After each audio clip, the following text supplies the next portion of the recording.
be to her advantage against somebody like Wang Chen, or will Wang Chen be able to just start sending almost like monkey wrenches over there in order to get her to have to play against all different types of balls? It really depends on Crystal's mental state. I think if she plays the right tactics and continues to be patient and continues to spin the ball to Wang Chen's middle and backhand, she won't really have too many issues there.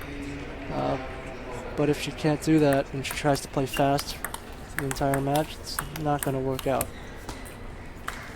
Wang Chen starting to move Crystal Wang around. And an early timeout here for Crystal Wang, with Coach Eric Zhao from the Seattle area. It seems like, Han, that right now our junior players very often will just use the exact same tactics straight through the match. Very little variation. We saw that when Alan Wang upset Canuck Jha, just the same point over and over, even when Alan Wang then played against Sharon Algetti. It doesn't seem like they have, it's not necessarily different gears, but a different way to earn the point other than what they're most comfortable with. And it could be their defense a little bit, it could be not wanting to extend the rally, but Crystal seems to be a person, if you can contain her speed and tempo, then she really doesn't have a plan B. But I don't know if Wang Chen can get past that up pace type of rallying skills. Yeah, if anybody's going to be able to get past that type of speed, it's Wang Chen, because of the experience and because of the ways that she can control you with the short game and with the serve. The key is whether Crystal can adjust to everything Wang Chen throws at her. Oh, wonderful forehand from off the table by Crystal. And Crystal actually catches a lot of opponents by surprise with how quickly she can cover with one ball wide to her forehand. Normally her footwork is a little bit of an issue. And that's a big issue for Wang Chen if she can't get that backhand to consistently land and put pressure on Crystal Wang from the backhand corner, and she's going to have a hard time winning points from that area.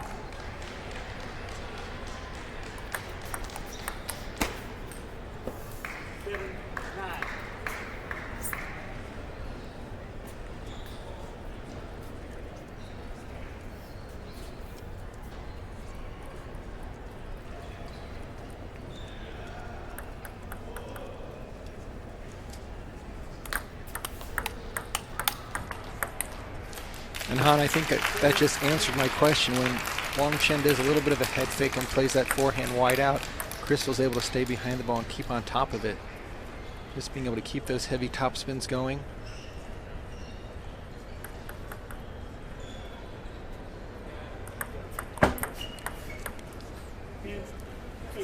Looks like Wang Chen really puts a lot of rotation on her toss, on the high toss serve, and make it really difficult to read what she's actually doing with the ball. All she's doing is touching the ball with her racket. She's not really imparting too much spin there, but that's excellent play there by Crystal to just hit that forehand elbow target to even up this match at one game apiece. So that classic tactic there, playing against a player with a big wingspan, you really want to attack that middle elbow area. That's what Crystal did consistently in that game. When she was in trouble, she gave Wang Chen a backhand, wide to the backhand. Wang Chen with those pips, not able to generate a whole lot of power. So Crystal's not under too much threat in those circumstances, as long as she can adjust her footwork to stay in the rally and not make too many unforced errors. She seems to have the advantage in those types of exchanges. Wang Chen, on the other hand, still pretty effective with those serves, especially the high toss serves. Crystal Wang seems to be really well prepared for the deep serves, but the short serves are still effective. Wang Chen's still able to get her attacks in. The difference is that Wang Chen's backhand, I think, has been a little bit erratic, as we expected. Sometimes the ball can float on you with those pips, and she's really got to get that under control. Maybe mix up the depth or the height of those backhands so that she can exploit some of Crystal's footwork issues on the backhand side. Sometimes Crystal gets planted a little bit too much, a little too stable in her stance, and she doesn't move to adjust to those balls. We've seen that a couple times, especially to the backhand and middle of Crystal Wang. So we'll see if Wang Chen makes those adjustments. I mean, that's just such classic Crystal on that first point, Han. Nice side spin serve, getting a push return, and then she just loads up the heavy backhand and moves it around so well. If Crystal can really gain that offensive upper hand. Oh, a little forced backhand there.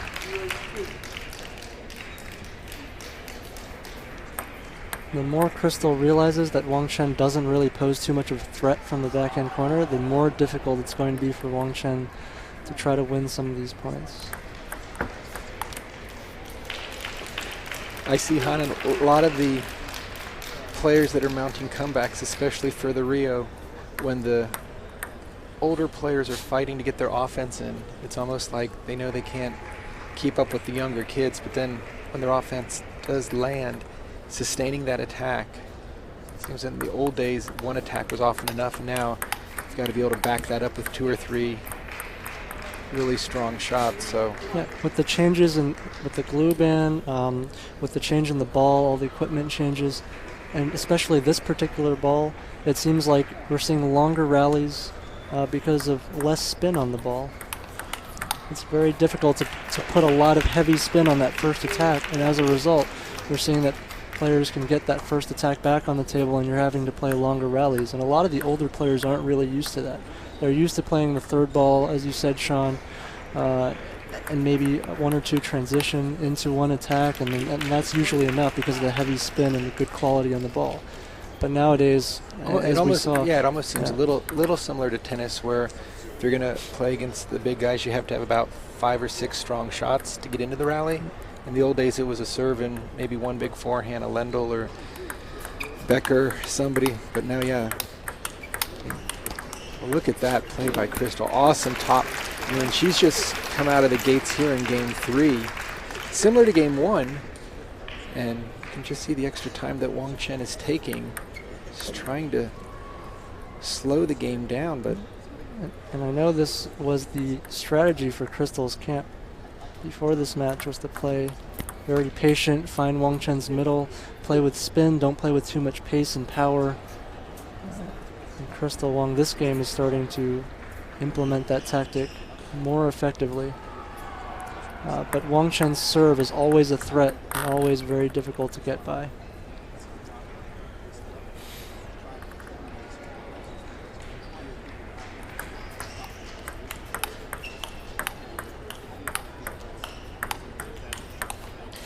I mean, Crystal is showing such patience with those slow spins, knowing that the opportunity for Wang Chen to step around and attack it, it's not coming.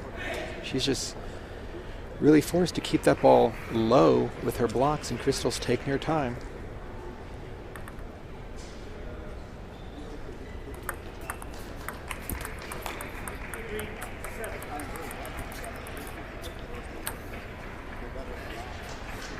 Wang Chen looking to mount another comeback in this third game after coming back from 2-6 down in the first game.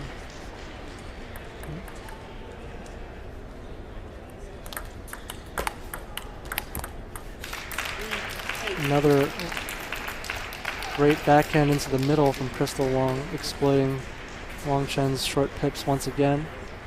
And it seems like Crystal Wang is really well prepared for the deep serves that Wang Chen is throwing.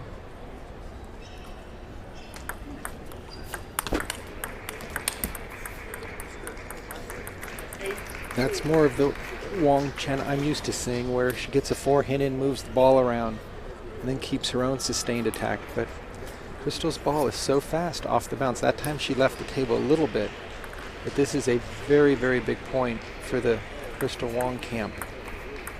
Oh, was that a bad mistake on the backhand? And that's what I keep coming back to. Wang Chen's backhand can be such a big liability at times if the opponent realizes that she can't put any pressure on them offensively.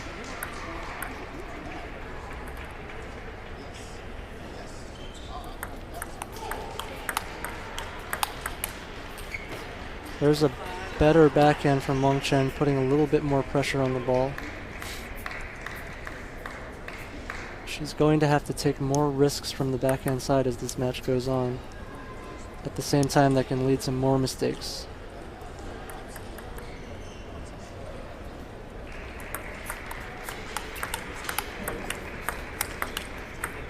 What a great recovery there. I don't know.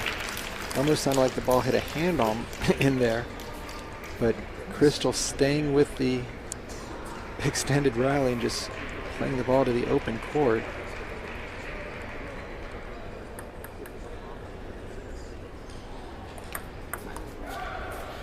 Again, that ball will float on you. Not much spin being imparted at the contact.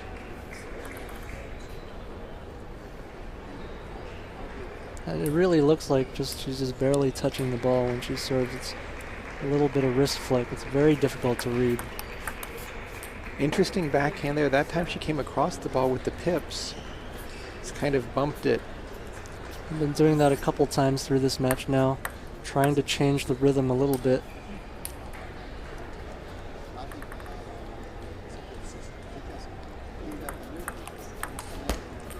That's twice in a row. Same play from Wang Chen. And now she has her 2 serves down 8-10. Crystal Wang, of course, already used her timeout in game 2 to even the match up.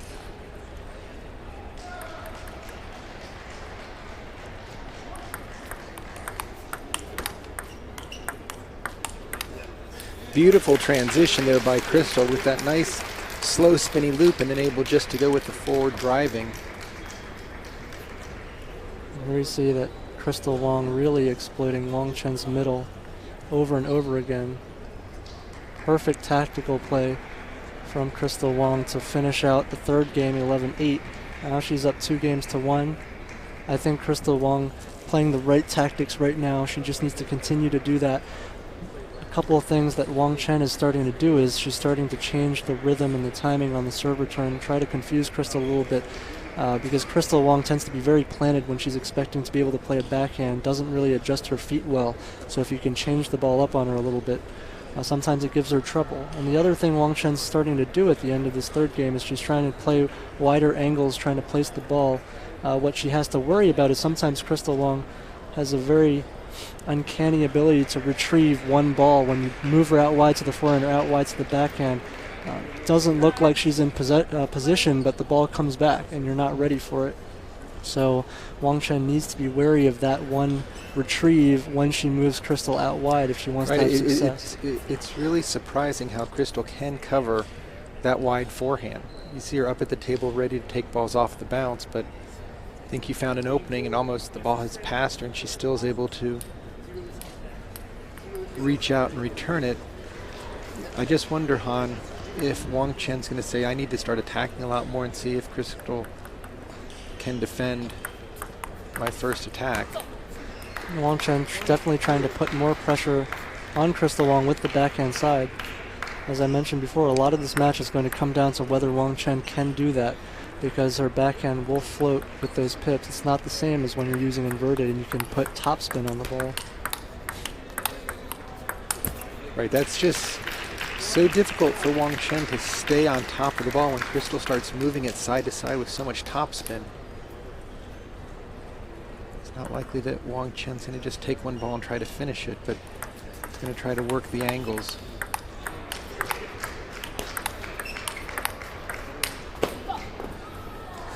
Crystal made a little bit of a funny gesture after missing it, but she really worked that point quite well. She had a shot to go for it, went off the end. Wang Chen's starting to camp out in the middle of the table since she realizes that's the area that Crystal is targeting.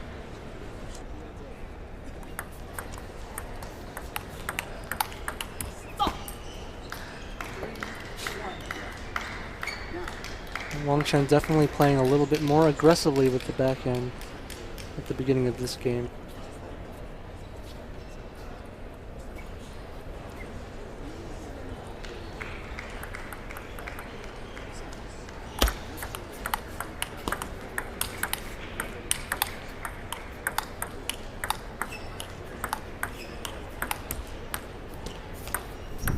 Wow, what a point. And then to have the net cord give Wang Chen what appeared to be an easy ball to hit for a winner after stepping in to return it. Wang Chen just whiffing on the ball, actually stepping past it, not even touching the ball. Almost got her feet stuck on the ground there, it looked like.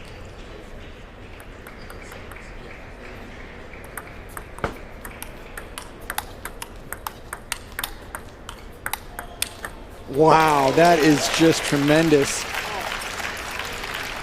I think that shot definitely forced Wang Chen to up the respect level. Just great control, good precision.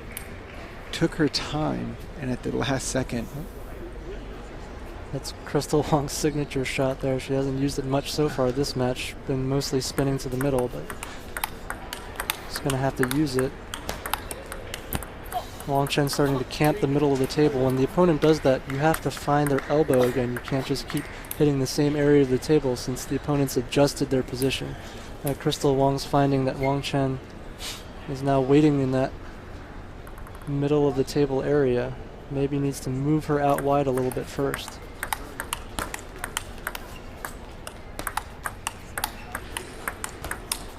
Great placement there by Wang Chen to get to the extreme forehand.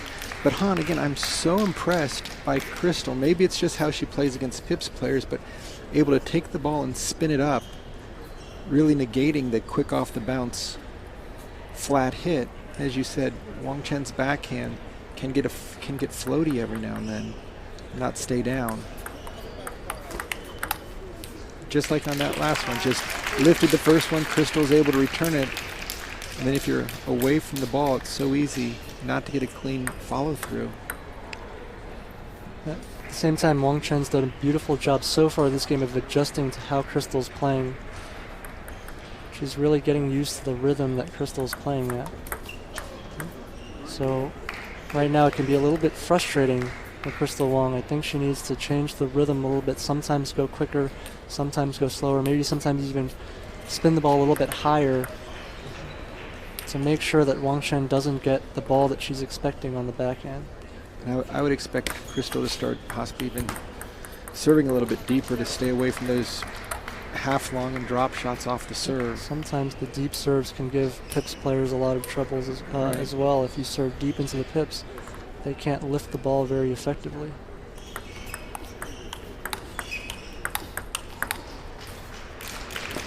Wang Chen realizes if she plays that backhand right into Crystal's paddle, Crystal has no difficulty taking it in both directions. Yeah, and quick to Crystal's backhand is definitely not the right play. That's Crystal can take that off the bounce. Probably her down strongest the line. shot, and has a lot of ability to use the pace on the ball. Look, I mean, again, that is not the point that I normally see Crystal scoring against stronger players, where she's off the table, kind of just bringing it back. It almost locks Wang Chen up into, what do I do on that ball? Do I get up to the table and drive it? Do I just spin it back and stay in the rally?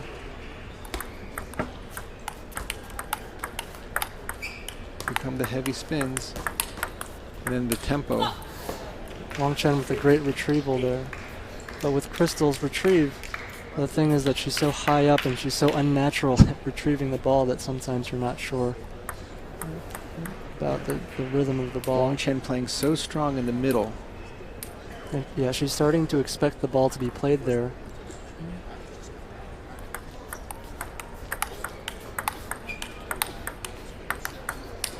Oh, that almost caught it.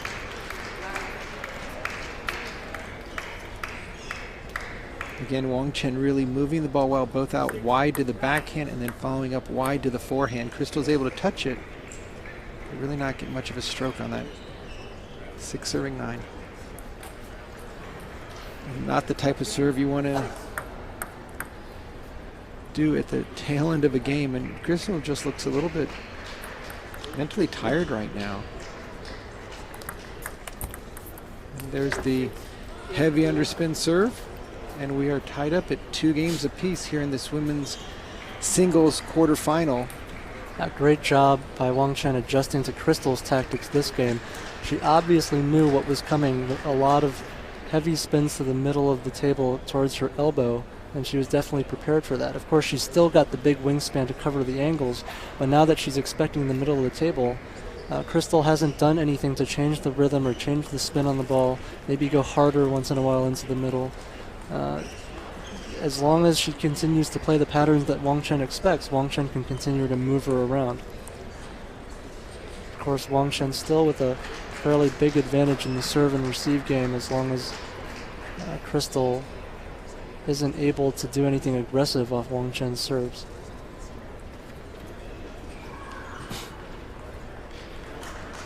From Crystal Wang's point of view, not only does she have to change the rhythm, change the pace a little bit when she's attacking, not use the same patient attack every time, mix in some slightly harder loops, mix in some slightly sort of softer loops once in a while. It can even go no spin into the pips, and just change it a little bit, and sometimes serve deeper. Don't always serve the same short side spin serve that Wang Chen's getting very used to. Wang Chen's able to move the ball around. She's able to flip with the pips once in a while. A little bit more variation and decisiveness on the attack really will serve Crystal Wang well here in this game.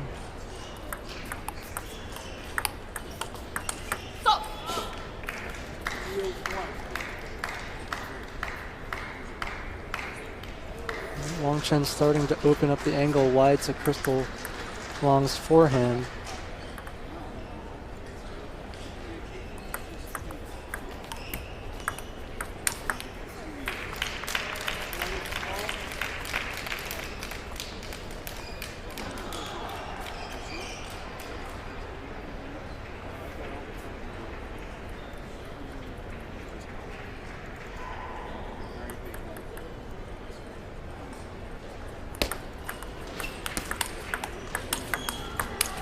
Wow, again, Crystal, it appears when Wang Chen decides to go offensive, that's when Crystal has the easiest time redirecting the power and really keeping Wang Chen off balance. Yeah, Crystal Wang doesn't always have to initiate, doesn't always have to put her in a situation where she has to play those softer top spins. Now that she's able to go fast sometimes and slow sometimes, now Wang Chen's back in a bind where she doesn't really know what's coming. And now it's back in Wang Chen's court how to adjust to the different types of attacks that Crystal Wang is throwing at her.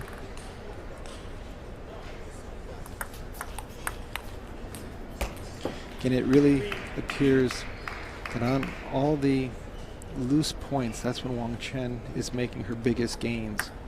Just a little push here, a little block here. The longer the rally, the heavier the spin. Crystal's been taking advantage of those type of rallies. Crystal gets a little bit of a free one right there. And that's a factor where Wang Chen is trying to be more aggressive and finding Crystal Wang's wide forehand corner. Definitely the right tactic, but very risky from the backhand side to go down the line like that.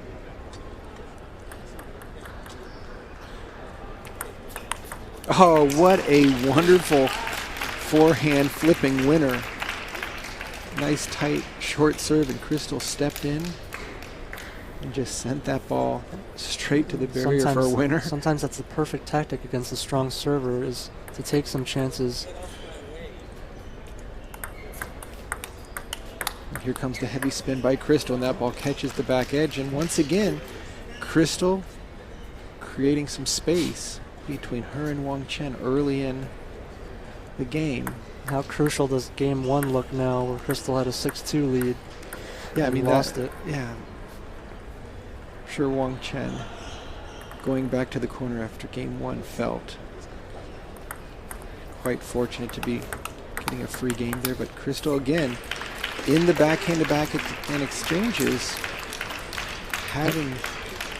And it may be that Wang Chen during her comeback still hasn't had enough training, but she definitely doesn't feel as confident trying to find Crystal's wide forehand from that backhand corner. It's something that she has to find a way to do.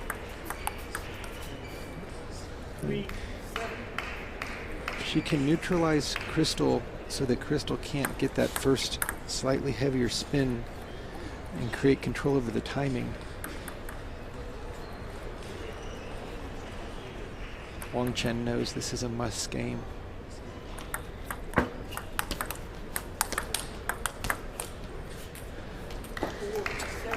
I'm amazed that Crystal got back that first loop on the forehand side. I think Wang Chen Also felt like that should be enough to win the point, but Crystal's off-the-table skills have definitely improved. And Wang Chen's starting to be prepared for those as well. It's definitely an adjustment that she's made. Crystal going for a little bit more pace on that last ball. And Wang Chen with really good placement, pressuring Crystal Wang's middle 3 times in a row.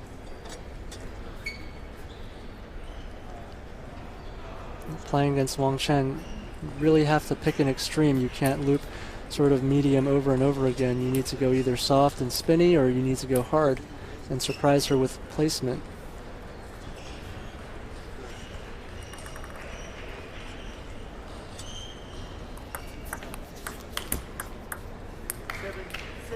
And once again, Crystal Wang, after having a pretty commanding lead, now is in a little bit of trouble. Only has a 1-point lead.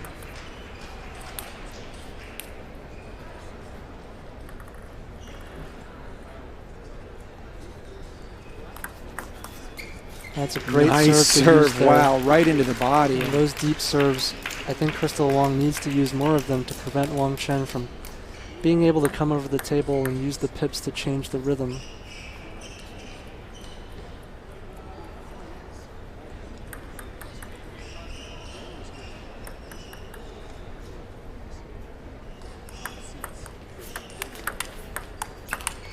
Oh, that's just too strong. And that's the perfect way to deal with Wang Chen's serve when you don't know what spin it is to push it out to her, get yourself in the point just like this, and that's an excellent backhand block down the line. Really high degree of difficulty shot, especially under pressure. I think that was by far Crystal's best point so far, and that ball catches the net. But it's definitely the right tactic from Crystal Wang to push that ball out deep to Wang Chen and try to move her around after the first attack.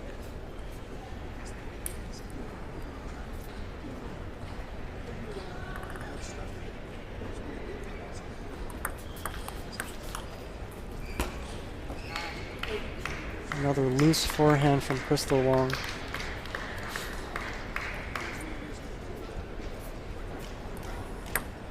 Very important for both players to have 100% focus in this situation, a crucial point here.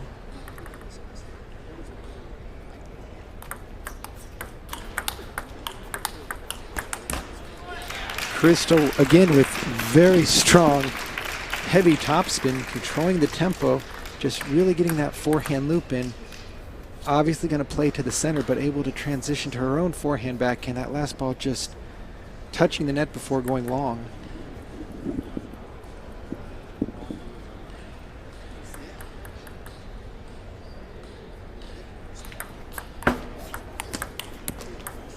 That ball almost made it over.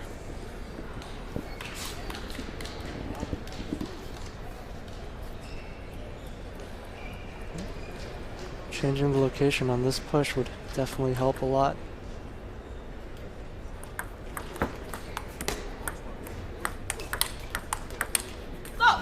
Great play by both players. Crystal able to deal with that net, keeping it nice and low on the return, but Wang Chen herself not getting knocked out of rhythm off of that first opening loop, and then continued loops one by one. So now we are at deuce in the 5th in this best of 7 women's quarterfinals singles match. Oh, and Crystal really got a hold of that last backhand loop. That was the perfect location since Wang Chen was camped in the middle of the table ready to backhand block. This time Crystal moved it farther out wide to the forehand, right into the elbow of Wang Chen. Another game point for Crystal Wang here.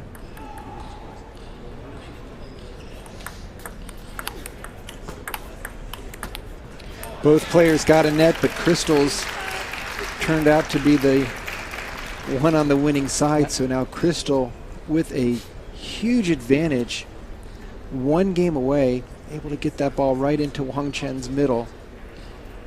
And this time Crystal doing a much better job this game of seeing Wang Chen's position, and even if she didn't find the elbow on the very first loop, noticing where Wang Chen was positioned and finding the elbow on the second ball, pushing it out wider to the forehand side. You know, Han, you mentioned earlier when we were speaking before the match that Crystal has so much respect for Wang Chen, and maybe coming into the match was thinking that she would have to maybe play too high or outside of herself. How do you think her mental approach is right now?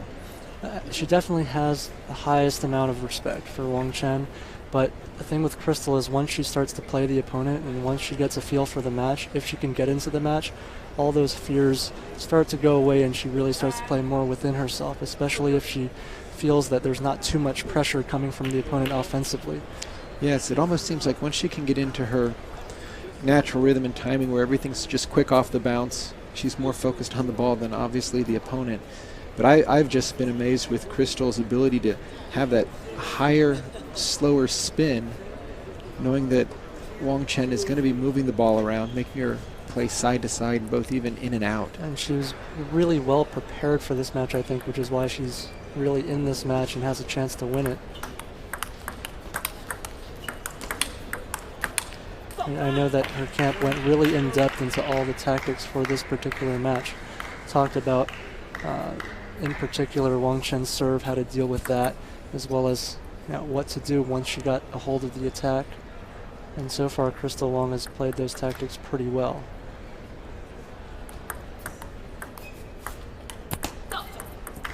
Wang Chen knows every single point is required for her survival in this match. She cannot afford to give Crystal another lead like she has so far in games 1 through 5. That's smart from Crystal Wang. Sometimes let Wang Chen make the opening. You don't have to always open yourself and make these errors to give Wang Chen the free points. Especially when it seems that on some of Wang Chen's backhands, the ball just tends to float out. That time, Wang Chen able to keep that backhand block nice and low. Now Wang Chen's onto the pattern of one ball to the middle, next ball a little more to the forehand side. Now see if Crystal notices maybe one to the middle and one to the wide backhand.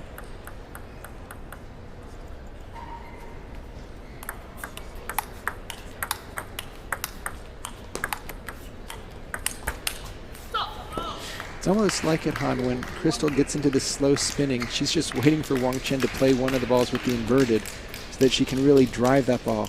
That final forehand coming over, back and cross court, Crystal unable to get up and over the ball. And Crystal Wang backed away a little bit too much. Wasn't able to play anything aggressive the last point. And there's a couple net dribblers as well this game, so it's important for Crystal Wang to stay focused here.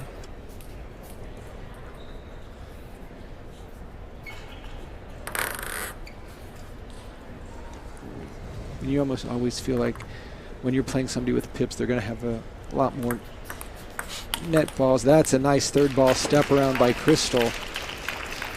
And she needs to play some balls to the wide angles to keep Wang Chen honest, because Wang Chen is starting to realize that most of these attacks are going straight into her elbow, and she's adjusting appropriately.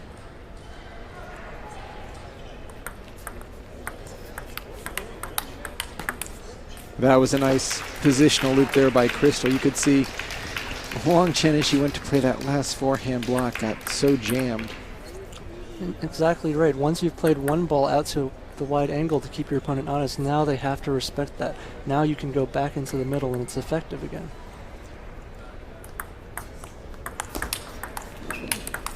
Look at that. I mean, here comes Wang Chen with a big forehand, and Crystal just takes that ball right off the bounce.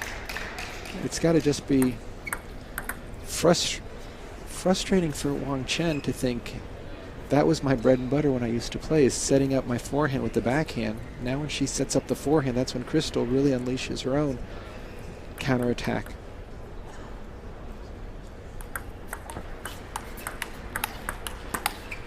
And Crystal Wang really plays against spin and pace so well. Wang Chen's forehand has not won too many free points so far this match. Crystal Wang dealing with those shots especially well. She's having more trouble with the finesse shots, the changes in pace and timing coming from the pips than she is the strong forehand attacks from Wang Chen. That's what I was thinking, Han. The toe-to-toe just favors Crystal so much with her great tempo. And And that's a big free point. I was going to say, wouldn't surprise me, and exactly. It's a little bit of a late timeout, I think, from Wang Chen's side. When you're maybe at 5-4. Up would have 5-1 and you're down 3-2, you're 1 game away from being out of the tournament.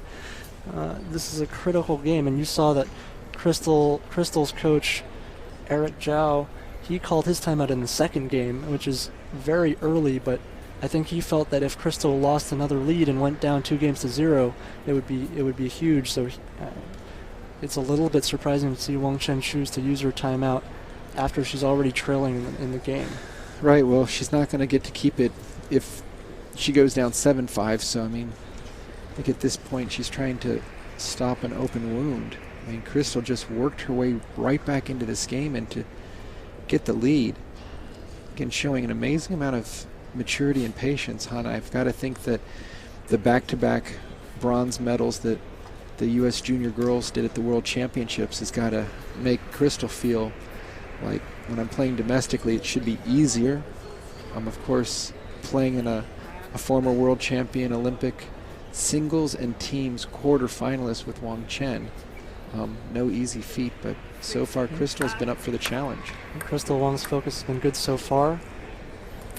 And she needs to keep it up. She wants to take this one home. I like the deep push to get an opening. It's just, seems on some of these balls that we've seen this week, players are having a little bit of difficulty with going in to meet the ball. The ball tends to hang a little bit. Wang Chen definitely took a little bit off of that forehand attack as well.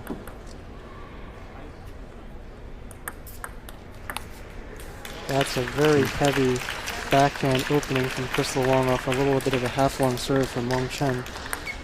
I don't know if that was intentional to serve the ball off the end of the table, but definitely capitalized on by Crystal. Oh, what a huge... You could see what Wang Chen was trying to do, but she wanted to change the rhythm, change the entire timing of the point, and surprise Crystal with the quick serve, but that is a huge error to make. And right now, that is the point of the match, coming at such a And inopportune time, and now Crystal... Any nerves that Crystal Wang must have been feeling at that point, only with a 1-point lead, all of a sudden, she's much more relaxed now. Just completely opened up. That's unbelievable coming from a player of Wang Chen's experience. She's able to steady the ship a little bit, but that was not an easy forehand to deliver. But that was a huge point. That's a huge error to make. I'm still a little bit in shock that a player with so much experience, it could be the rust showing through. Yeah, and maybe just the rushing to try to score a point quickly instead of feeling like you've got something. And going back to the high toss serve, I think that's a much more solid option. A much more threat with the high toss serve in general. And a chance to get that free point, so. And that's the experience showing through too. So imagine if that serve, instead of having the full 2-point swing where you're up a point versus down a point, and then having to pull off those last 3 to even it up. Crystal's got the serve, 9-all, and a 3-2 game lead.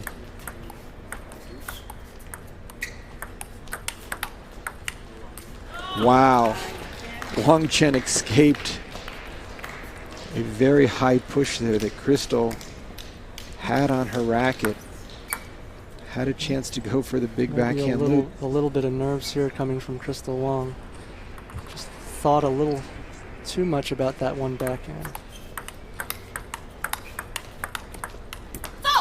And what an experienced comeback to keep her hopes alive. And again, not only are these ladies playing for the U.S. women's singles title, but the winner here in Las Vegas will get an automatic berth in the 2016 North American Olympic trials. They will bypass the U.S. phase of it in Greensboro and go directly to Canada, where they will be fighting for one singles spot left, since Jennifer Wu has already taken a spot by winning the Pan Am Games this past summer. So I'm sure that Wang Chen is not only thinking about wanting to win this match, but to keep her Olympic comeback and dreams alive by not having to play an extra tournament. Yeah, and I know her ultimate goal is to represent the United States again at the Olympic Games. So that's definitely on her mind, and the stakes are huge. We saw an earlier match yesterday where Lily Zheng, a huge favorite over Jennifer Wu, went down rather easily, probably not only due to fatigue and other circumstances, but also the pressure was so much bigger for her than for Jennifer Wu, who's already qualified for the Olympics, playing much more freely. So those stakes are definitely going to be a huge impact on these players. We saw at the end of the last game, Crystal Wang played a little bit too passive, a little bit too safe. She needs to regain the upper hand and the aggression if she wants to compete in this 7th game.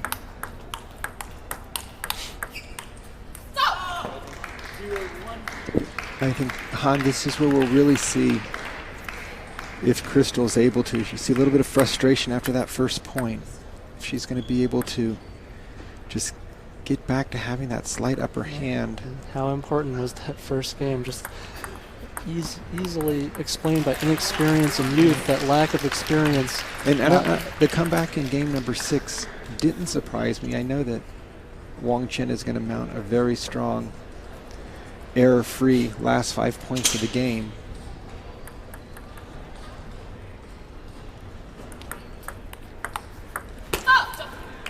But Wang Chen knows each and every point. Crystal Wang looks like she's a little bit surprised by some of these higher balls that Wang Chen is throwing back with the pips. And she needs to move her feet and be ready for those.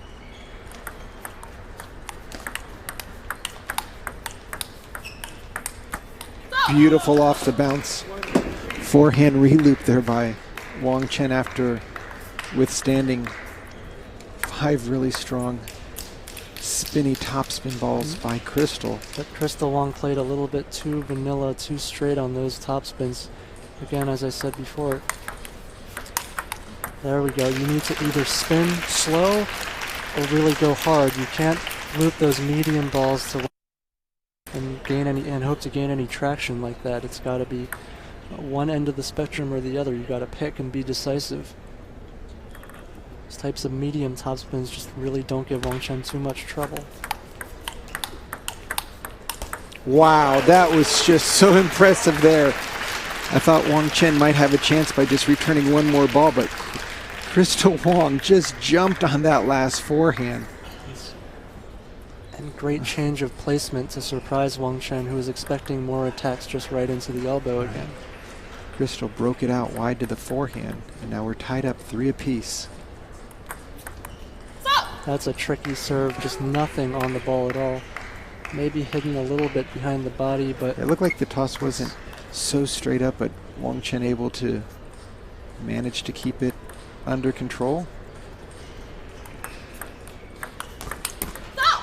Going for a very similar serve there, and Crystal Wang read it correctly, went for the banana flip, but the transition to the next ball just not so smooth. Sometimes with some of these young players we see that they have an excellent backhand flip, but not necessarily a plan to deal with the next couple of balls, the transitions into the point. Not to be able to place it to more than one spot after that ball does come back. Somewhat predictable. And now you can just see Wang Chen using that experience to just really go into error-free. And this is where sometimes I'd like to see Crystal Wang have better body language, have more positive body language, be able to motivate herself to continue fighting.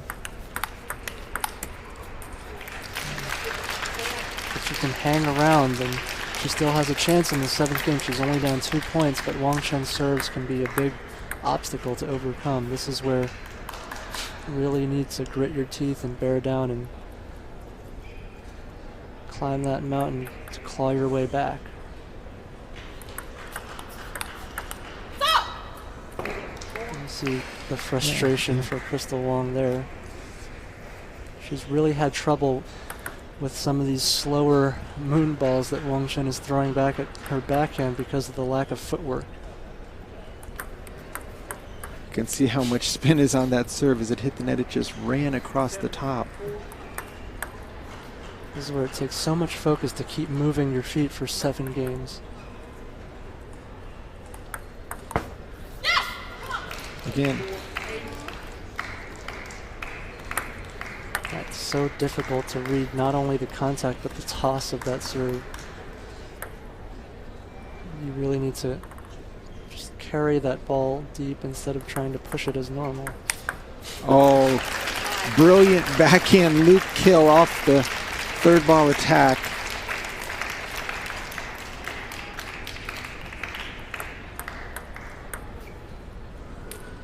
It's a big point for Crystal Wang to stay in this match.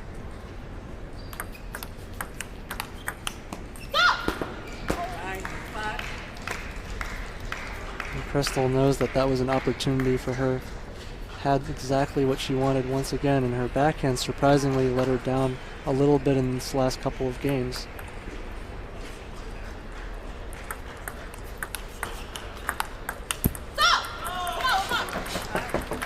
I mean, Han, want to chalk this up to pure experience. Down in the 6th game, Wang Chen completely went into lockdown mode. Now is just taking her time and taking this match.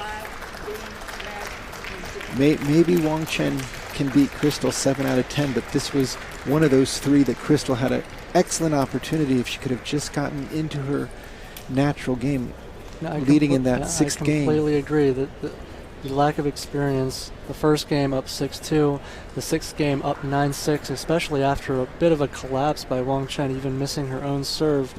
Crystal Wang maybe just a little bit loose, a little bit of lack of focus, not clear on what she wanted to do to close out the match, close out games, and there you see the last point. I mean, Wang Chen looked completely unsure of herself once the rally got really fast, but having a clear plan of what she wanted to execute, knowing what wouldn't work, and taking those options off the table, she has got to just feel a huge sense of relief right now. Yeah, and this is probably one of the players that posed a really big threat to her because of the ability to play those patient topspins into her middle and into her backhand. You can see just the sadness there on Crystal's face. I mean, clearly she knows she had this match firmly under her control. You know, sometimes when you're up 9-6 or in that situation, it's a good time to just take a step back and say, what is it going to feel like if I lose this one? And then instantly really put twice the effort in and not think that you've got some breathing space, but it's almost do or die. And it seemed like it's a very precarious situation. Sometimes 9-6 can be very dangerous because you don't realize that just because the game's almost over doesn't mean that you've got the match in the bag. But again, great adjustments, I would say, from Wang Chen this match to pull it out, and she moves on into the. So we're going to take a short recess break here. Thank you, Han, for jumping in, and we'll be right back at the Las Vegas Convention Center for more live action in quarterfinal play from the U.S. Championships. Be right back.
That's good.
Disconnect.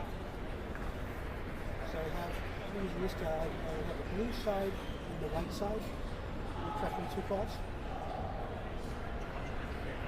Okay, she's choosing the blue side. White. So you can choose serve, obviously, or side. You want to serve? Okay, she's choosing to serve first. You're going to stay here.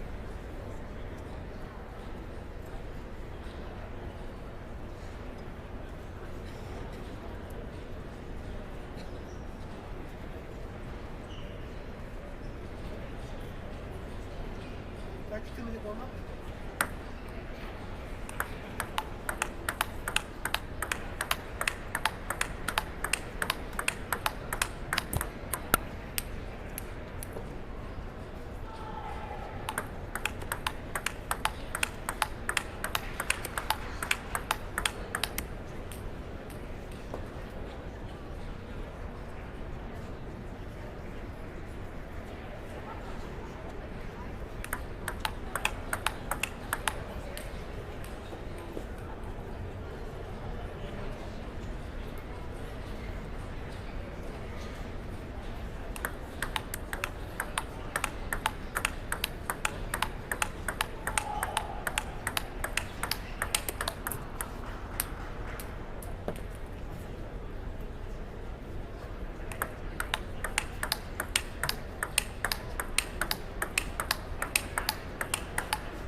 And welcome back to our women's singles quarterfinal. We have Jiaqi Zheng playing out of ICC in California on the left-hand side.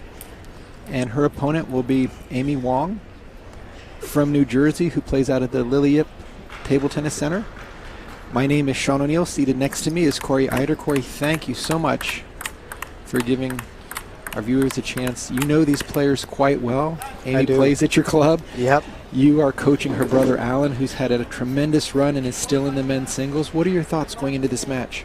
You're going to see a battle of 2 really good backhands. You're not going to see much forehand play, I don't think, out of either of them. Amy's got a little better change of direction than Jiaqi, but Jiaqi's much more consistent.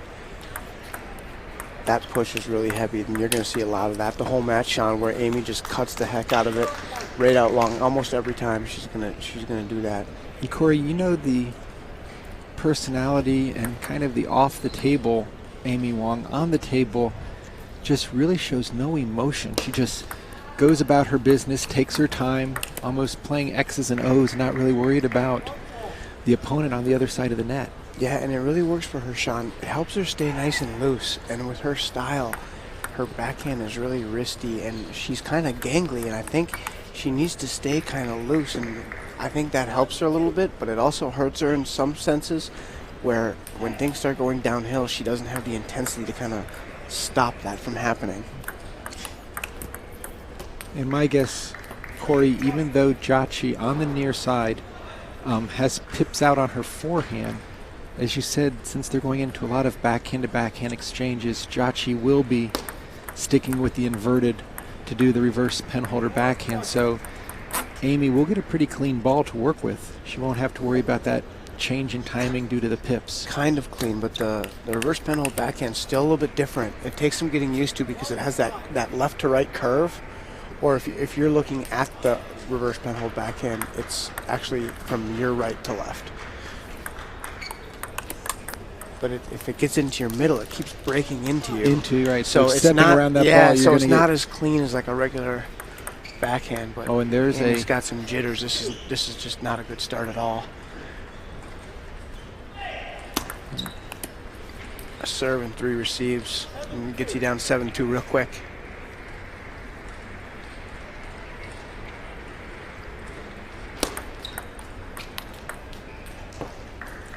Of course, Jiaqi had such a tough women's singles at last year's Nationals where she ran into Crystal Wang and just completely got outplayed. And that's Amy's second service error in this game. And this is what I was talking about, Sean. When her lack of kind of mental intensity, when the snowball starts rolling downhill, she can't stop it. And that's one of the problems with her game right now. Hopefully it changes as she kind of gets older and matures a little bit.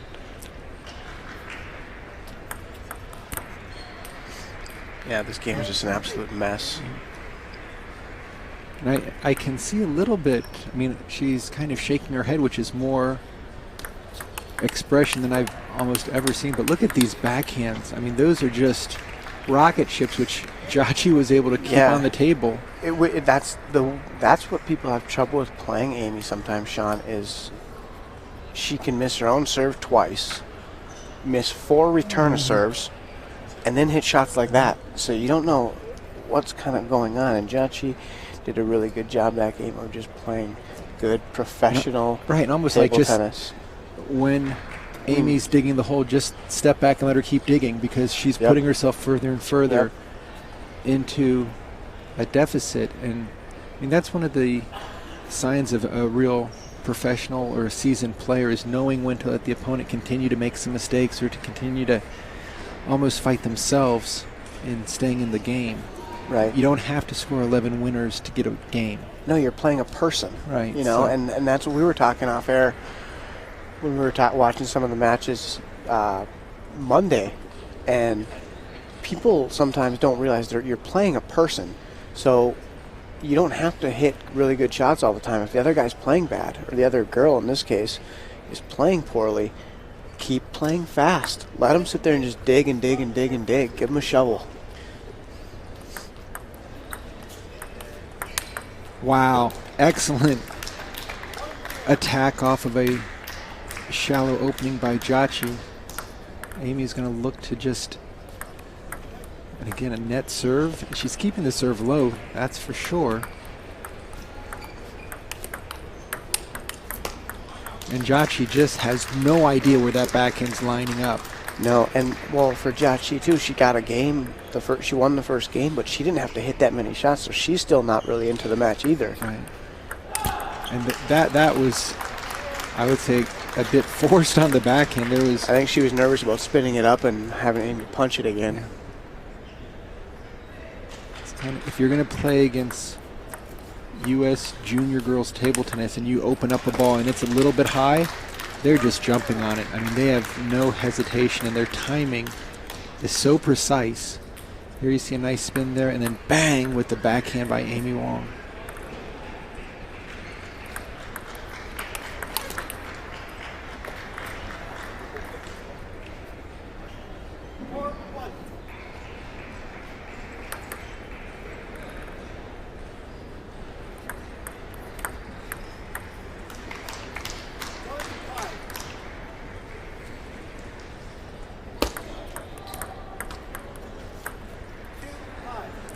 Jiaqi, I'm sure, knows deep down if there's any way that she can get back into this game, that would just be grand theft auto there to get back, Yeah. take this game after really not having to do anything in game one. If I were in Amy's corner, Sean, I would tell her to push out more to Jiaqi's backhand because Amy's cut is really heavy, but that heavy underspin doesn't have that much effect. It makes it easier to deal with short pips. I would rather lift heavy underspin with short pips than a no-spin ball with short pips because you have something to work with. But on the backhand, Jiaqi's inverted, so the heavy cut will have a lot more effect going to the backhand side.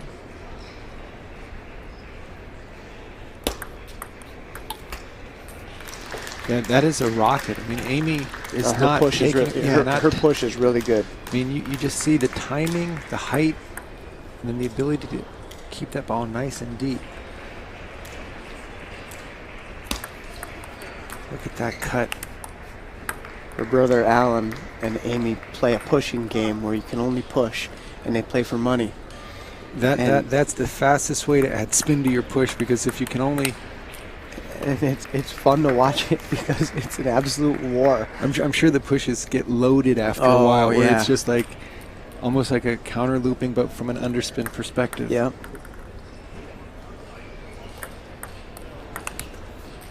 Wow. From a very great start to now tied up 7 apiece here in game 2.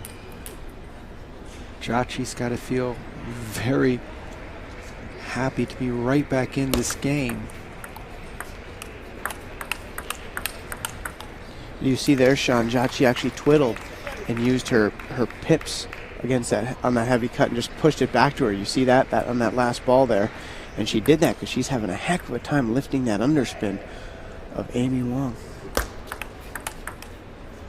Now we're seeing Jiaqi really use the backhand as a weapon, and here's service number 3. Wow. That was a good adjustment there by Jiaqi that game, Sean, to just, she couldn't lift the push successfully of Amy Wang, so she just started using her pips and just kind of shoved it back to Amy. And in a blink of an eye, Zheng is now up 2-0 after a first game that was not competitive. Jiaqi kind of reeled her back in.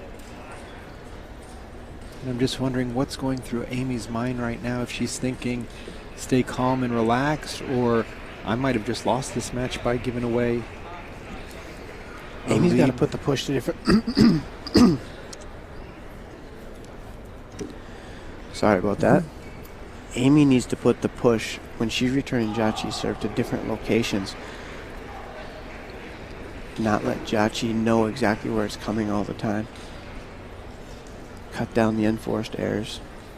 Jiaqi made a really good adjustment there, just pushing the ball back with the short pips, not giving Amy anything to work with on her opening.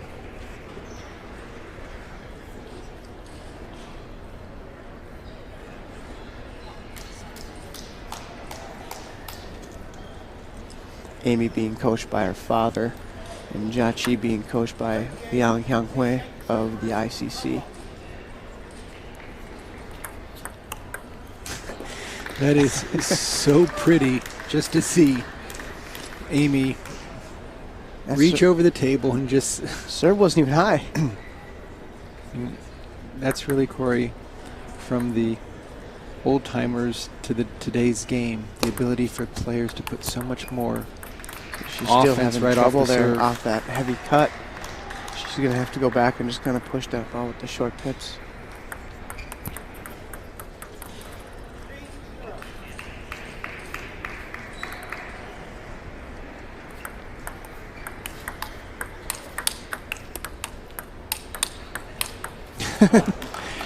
I mean, Amy does that so nonchalantly. It looks like when she's standing up straight, Jiaqi thinks, okay, well, she's not going to do anything. It just makes the point that much wider, that much faster, that much stronger.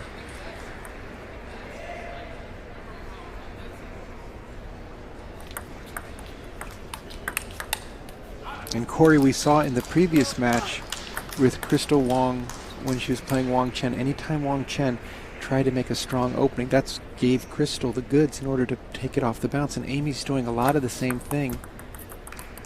The stronger Jiaqi's first ball is, that gives her something to work with, and then she just redirects with wonderful timing and hand speed.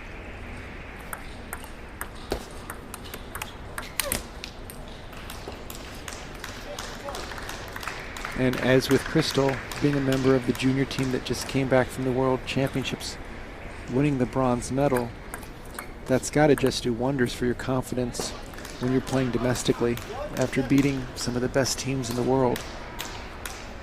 I think that you have the goods in order to play these really strong and seasoned, experienced players.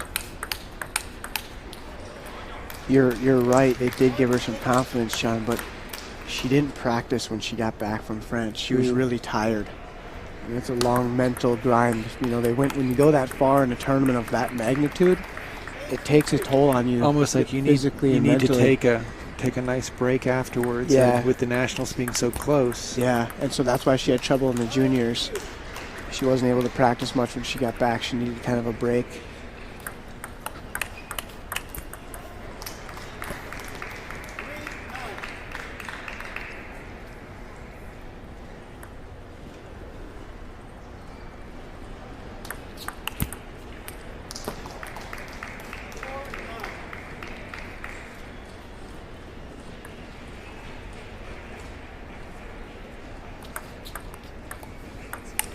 There you see that push again, Sean. Jiaqi, Amy cut out to her and Jiaqi just pushed it back.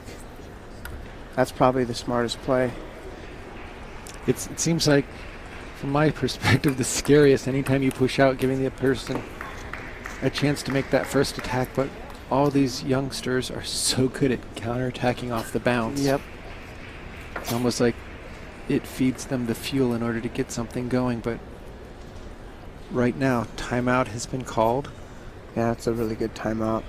Looked like early in the game, Jiaqi felt like she had to play better, and she really didn't. Right, just needed to just keep it on the table and keep it out of danger zones. Exactly. Not miss openings. Play kind of a professional performance. That's all she really has been doing so far, and it's been working. And then early in the game, it's like Jiaqi felt like, oh, I need to start playing good, and started going for openings again and started making errors again. And now later in the game, she started to kind of push the ball back, which I think is the better play. I'm curious if Amy's going to just re-push it. Just load up another push and say, here. Well, clearly she has the practice and training of playing those games with her brothers. And against a pips-out hitter, that's something you can constantly get away with. Topspin to topspin, Amy's better.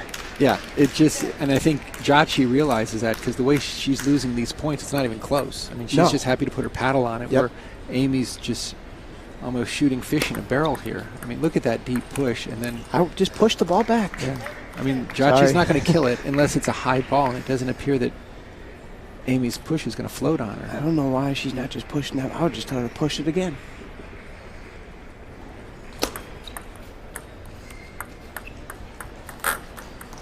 Now Jiaqi pulling back to 8-10. And there, Amy Wang gets on the scoreboard with game number 3. And really, this match could have been a 2-1 lead for Amy had she done a little bit more in the middle of the second game.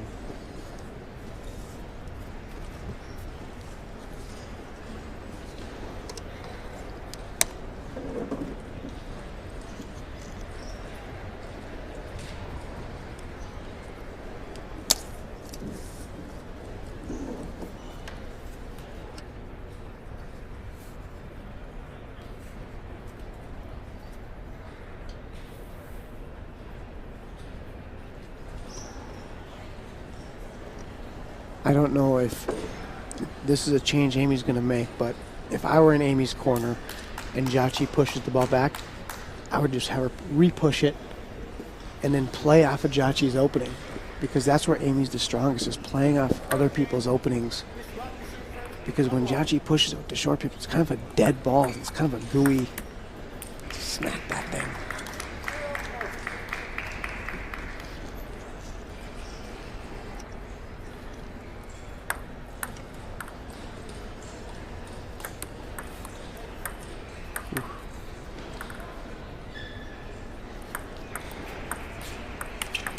That was a nice opening by Yeah. Jiaqi. Good location, too.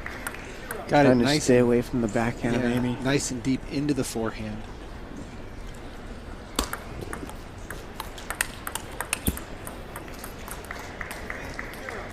Amy really looked like she had the upper hand in that last rally. Nice push, good reloop off the bounce, but Jiaqi able to just keep it back and keep it low. It's almost like, Sean, for Jiaqi, the less she does, the better off she is. Yeah, she's not giving Amy the goods. Yeah, it's like the better shot Jiaqi plays, the better shot Amy plays. And that's really what we saw, Corey, in the previous match with Wang Chen and Crystal. If Wang Chen made a strong opening, she was picking up the ball. If she made Crystal open up, she could at least slow down the pace a little bit. If I were Jiaqi, I probably wouldn't do that shot again. I wouldn't flip the serve. I'd make Amy try to lift first like that. That's a good play. And just smart ball placement by Amy. Yeah. Continuing to hit twice into Jiaqi's elbow. Again, though, Sean, the more Jiaqi does, the worse off she is. No, it's almost like she can't keep that pace. Look at that. Just how do you make your wrist go that way in order to get the ball out to the forehand from the middle? I mean, I understand she's relaxed and just so fluid over there, but you could see she really wanted to dig that push there. And she really digs every push. I mean, her push is super heavy.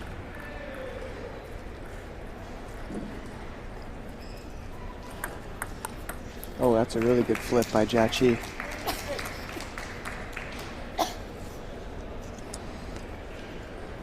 Amy must not be too confident in her serve after the serve miscues, because she's got a couple really good. That's a really good long. Yeah, that was the serve I was just going to mention. She has a really good down the line serve, and she hasn't used it yet. That was the first Almost time. like it seems like, Corey, any serve that she serves out, because she has such a nice weapon of re-spinning it, it's a double whammy. Yep. And it's Because you first put pressure on the serve, and then you put pressure on that quick return that they've got to take a huge gamble on. that's how Amy should play every single point. Make Jiaqi lift it up and play off the opening. If Jiaqi pushes it back, then you just push it again. It's a nice Push cut. it. There's That's smart. That's wow. what she should do every single and look time. Look at where Amy was able to land that ball right in the elbow area. Not going super wide, but forcing Jiaqi to cover the entire table and going right into the body.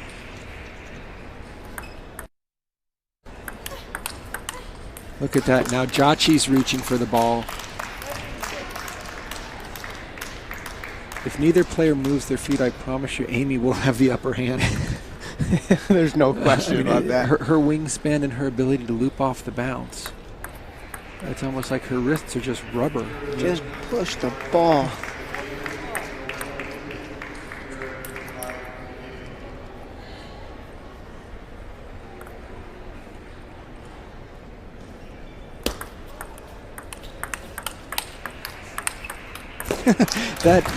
that you can't describe the amount of timing on that ball to take it off the bounce. Well, Sean, you got to see Alan Wong's backhand yesterday, right? Well, they're DNA. That's her practice partner. they are related because both these guys. There's a nice push there. Oh, and showing some patience there on that slow spin, not going too into the ball, but letting it actually bounce up.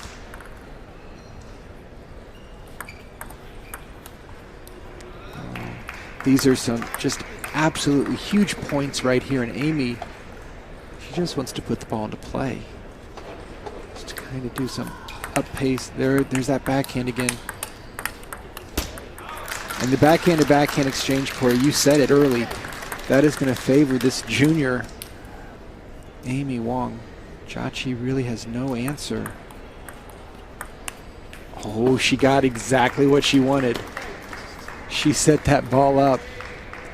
She's just like, what do I need to do?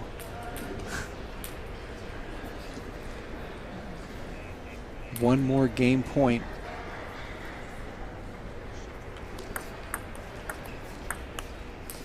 And now we're back to deuce.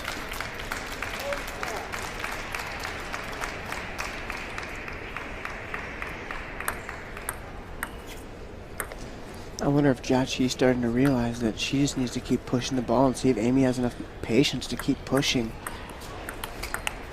Wow. That was an angle and a half. Jiaqi planned to play that ball in the center of the table, and somehow Amy was able to re-angle it out to the forehand with her backhand.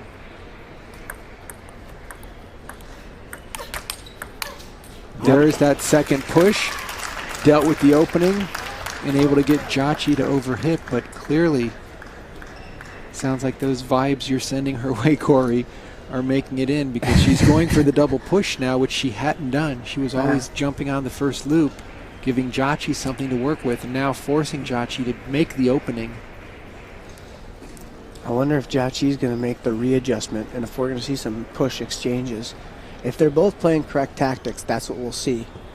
Yeah, if it's the correct response to not start off at a deficit, but to say, you know what, I'm not going to give you the edge, and let's see you open up. Yeah, and it's a weird tactic too, because you're so, I mean, how many players out there are better at playing off of the other person's opening than playing off their own opening, right? It's so rare. Right, and I mean, Jiaqi has such a nice kind of hammer-like forehand smash, but we don't see it when she's playing against the juniors. They don't give her that push or that slow spin. They're giving her pace, pace, pace, and she just can't get that backswing, can't get into position. Yeah. Twice we've seen Amy just lock her into the elbow, into the body with really strong off-the-bounce attacks. And she can't get comfortable moving to her left to hit a forehand out of her elbow because she has to worry about the down-the-line backhand. That's a smart serve. Nice serve, really loaded into the body, forcing Amy to go all in as she's going to counterattack that ball. Oh, that is just, but I saw Alan do that in his match with Canuck and also in his match with Sharon. Just let them open up and then just load that wrist back and spin through the ball out to the forehand. Hopefully you're not coaching against me, Sean, because that was exactly what our plan was. Oh gosh, it's a weird tactic. So sometimes the other coach doesn't even have any idea. I mean, because a lot of these Chinese coaches, they're always fighting for the opening, but Alan and Amy are so good at playing off the other person's opening that it's for them in particular, it's a really good tactic. And then almost you have to wait for it, because now you've gotten what you wanted, but you can't overhit because you still have to deal with the timing. So Jiaqi staying with the forehand high toss, and again, this is one of those games at 2 games apiece.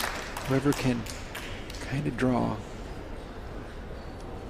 the first attack here can be hit the deficit, but Jiaqi mixing up the serve, getting a couple free points here.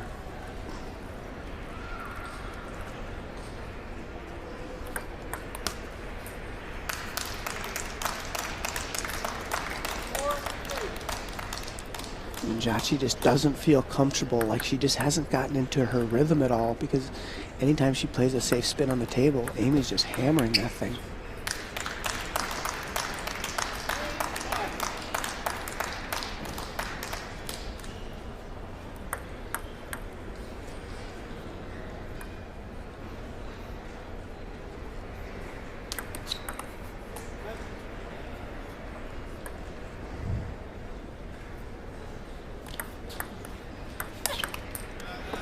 That ball got away from Amy a little bit on the serve return, and Jiaqi quite smartly took her time and again played a placement attack.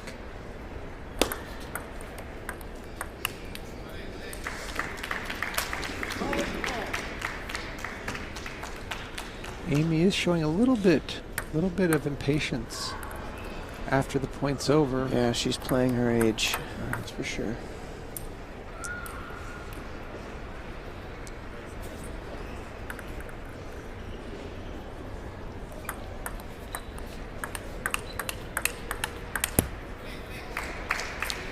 That ball just catching the net.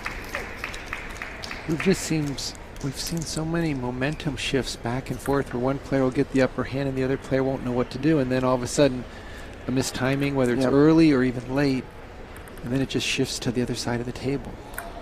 Nice deep serve there. I'd like to see her do more of that. Very if I were difficult to coaching the either girl, pips. I would tell them to serve out because neither of them can really go hard on the first ball. Make them lift up and play off of it.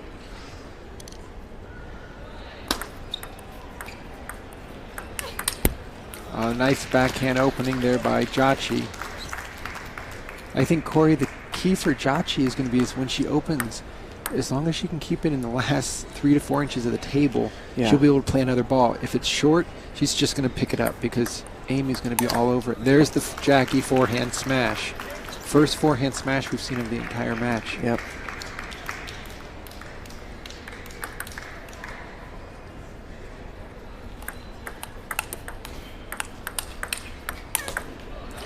Number 2.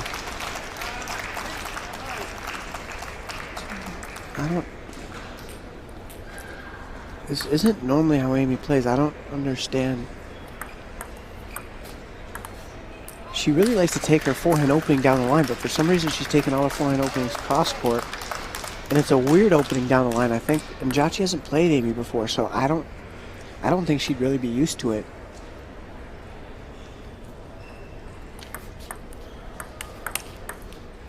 That was a really nice kind of catching up to the ball on the backhand where Amy just stayed in the rally.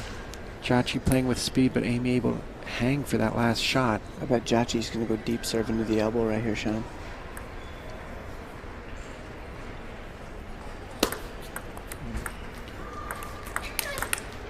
Oh, and Jiaqi, great presence of mind off the net ball just to take her time. Able to work it back and quickly get into position for a quick forehand smash. Not a huge kill, but just enough to keep the ball on her side. And now Amy battling back, now only trailing 9-10 here in this pivotal 5th game. Best of 7 women's singles quarterfinal, and we are to deuce.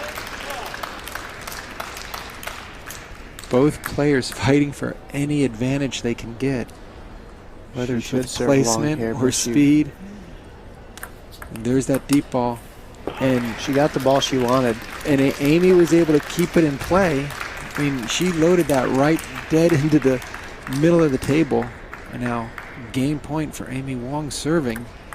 And does the exact same serve and able to find the elbow. And finding the elbow on the reverse penholder backhand, not that easy. So you have Amy Wang now with a 3-2 lead.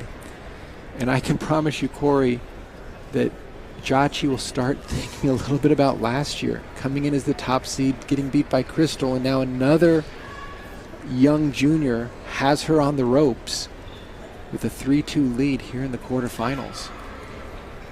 Yeah, absolutely, Sean. I think Jiaqi's going to come out and start serving Amy a lot more of the short forehand and the deep elbow. And then trying to just get a lot more flat forehands in. I think she's just going to try to get some of that, you're right, but also she's going to try to cause some errors. Sometimes when you're playing people, it's not always about you playing better than them. It's sometimes just as long as you can force them to make shots that they don't want to make, right, you can get enough free points to allow yourself to relax. And those free points can cause so much frustration. And there's that double push there. Oh, Amy had the ball on the racket that she wanted. She's missed that ball. It's the 3rd time in a row she's missed that same ball. And Corey, this is right now, whereas if you have a 3-2 lead, you can use the score to your advantage if you start strong. Missed her location on that serve. Too much to the backhand side, not enough to the elbow. Really good spin there by Jiaqi. That serve, Amy's serve right there, is really heavy.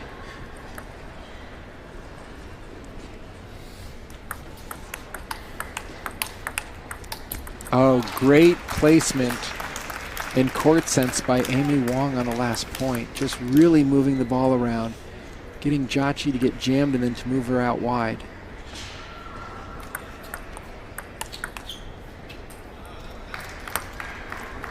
Amy got a paddle on it, but Jiaqi's spin took the upper hand. So right now Jiaqi has a little bit of breathing room here in game 6, but trailing 3-2.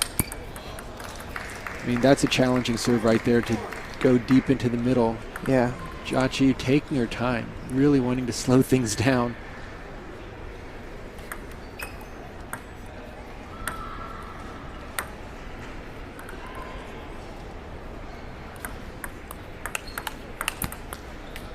Amy rushing a little bit this game, Sean. She had an opportunity to put a lot of pressure on Jiaqi, and she's kind of letting this one get away so far.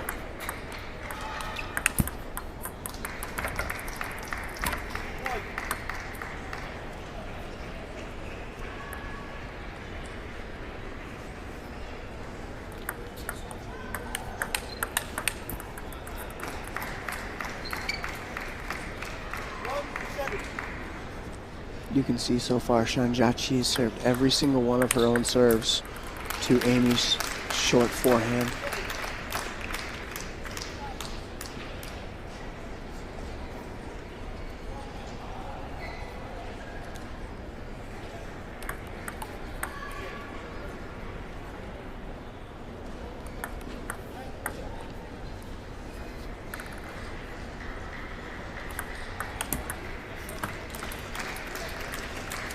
Jiaqi's got to be careful here. Yep. If she lets the momentum slip, there's nothing she'll be able to do if Amy's able to get onto a run of her own.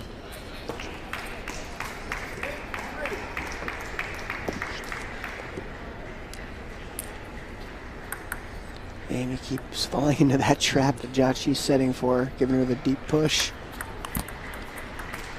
Just really strong, safe placement, not giving Amy anything to work with. Now 3-9, again staying over on the forehand side, but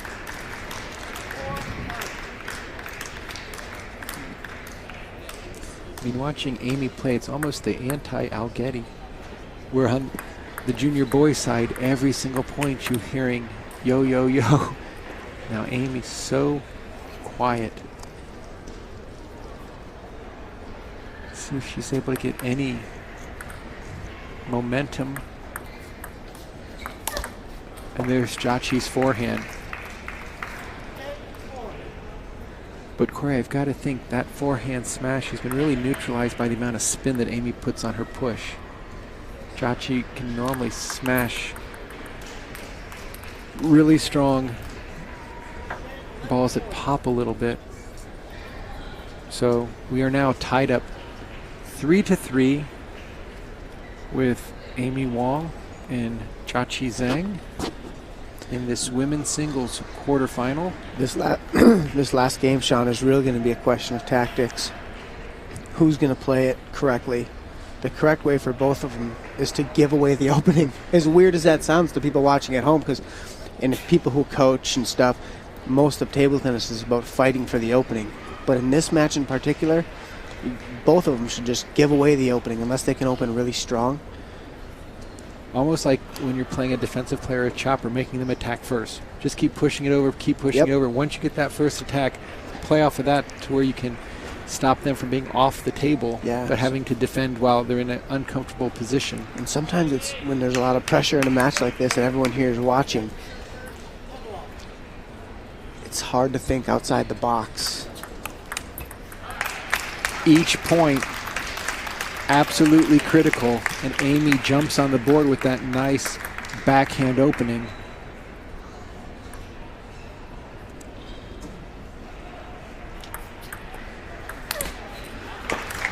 And you can see that she just floated it to the pips. Didn't give her anything to work with on the pip before. She was kind of cutting it. So Amy definitely breaking Jiaqi's serve, taking both of them. This is going to be a fast game.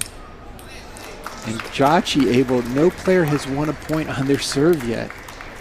The winner of this match will face Chen in the semifinals.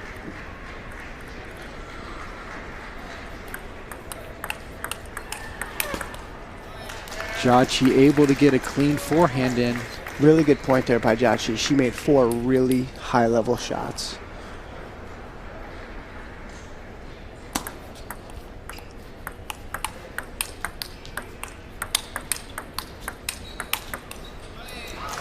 You know, sometimes, Corey, it seems like when Amy plays her forehand, there's a little bit of a lag with the shoulder turn, where it's almost like it's not like she really drove through the ball, but she's kind of catching it. There's still spin on it, but doesn't have anywhere near the stick that her backhand.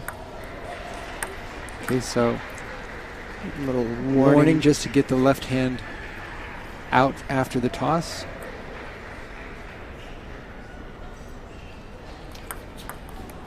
Heavy push, nice backhand combo platter there by Amy Wang.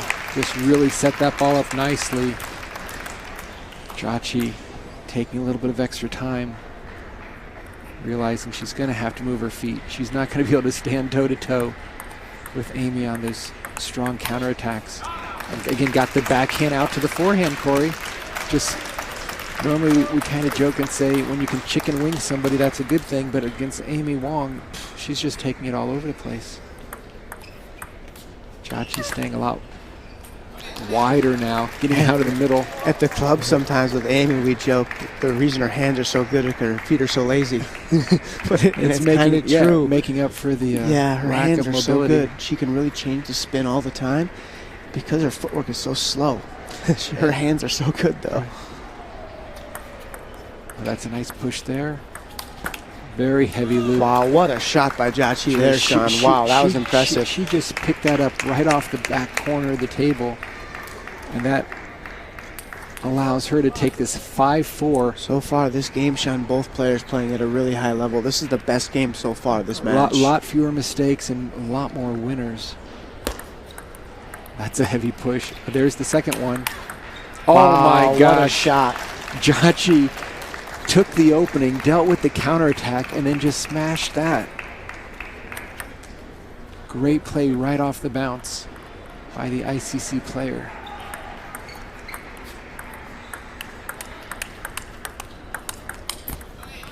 Jiaqi able to get to the forehand side. Playing a little bit like how Jennifer was playing last night, Sean, spraying the ball around the table a little bit.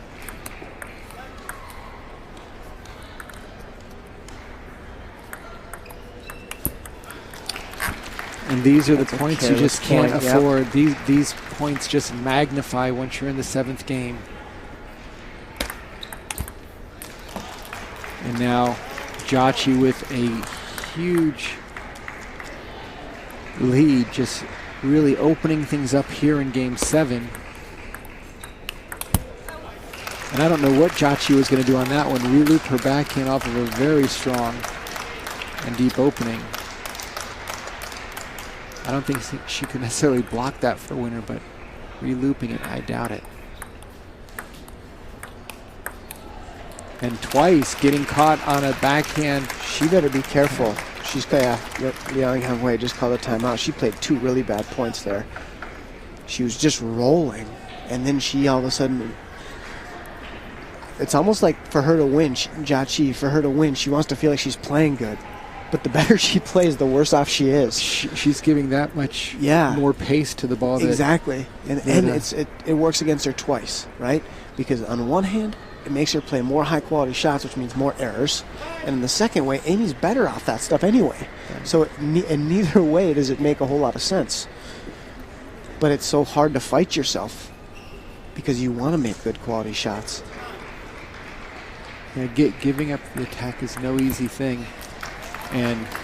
But it's the right thing. Yeah, Amy's going to have to be able to make that opening a little bit more on demand. So Jiaqi Zheng with 4 match points, and Amy Wang has saved number there, 1. Sean, Jiaqi just kept giving her nothing.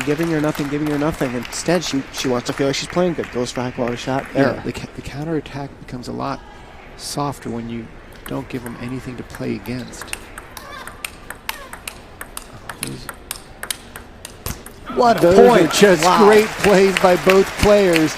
Jiaqi off the table, looping and hitting. Amy holding the table, taking everything off the bounce, and finally getting the ball not just twice to the back, but out into the middle.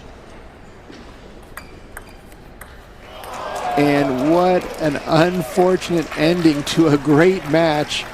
A net ball gives Jiaqi Zheng the final spot in the women's singles semifinals here in Las Vegas at the 2015 U.S. National Championships. And what a sense of relief is on Jiaqi's face right now as she will join Wang Chen for the lower half of the draw. That's going to be a great match there. Well, on the top, we'll have Angela Guan against Jennifer Wu. So the semifinals are beginning to take shape. We've got one more men's singles quarterfinal between Stephen Wang and Mark Hazinski, which should showcase a bit of power loops from Stephen Wang and Mark's ability to really control the angles and put some power behind both his backhand and forehand rips. Yeah, for all the backhands we've seen this tournament, Sean, I think we're going to start to see things open up a little bit forehand to forehand this next match. Both these players, a lot of firepower, so we're going to let the umpires clear off the table. The players are already in the staging area, so stick with us. Continue if you have questions or comments to post them on our YouTube channel and usatt.org page. Of course, we will be featuring the men's and women's singles final tomorrow night from the Brooklyn Bowl. It will be live broadcasted on One World Sports Network. Check your local cable listing for the channels in your area. If you're unable to watch it on television, there will be a live stream available. So stay with us for more great action from fabulous Las Vegas.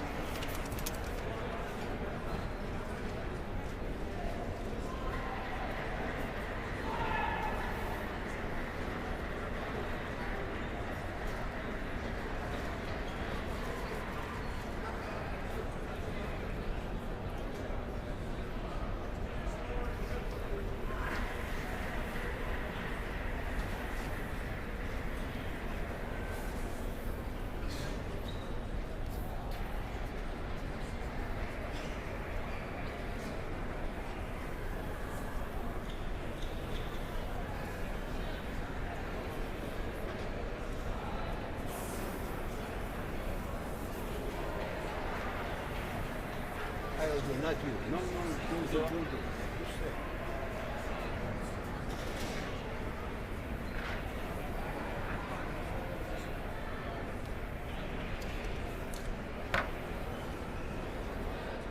One time,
the men's single best of 7 quarterfinal.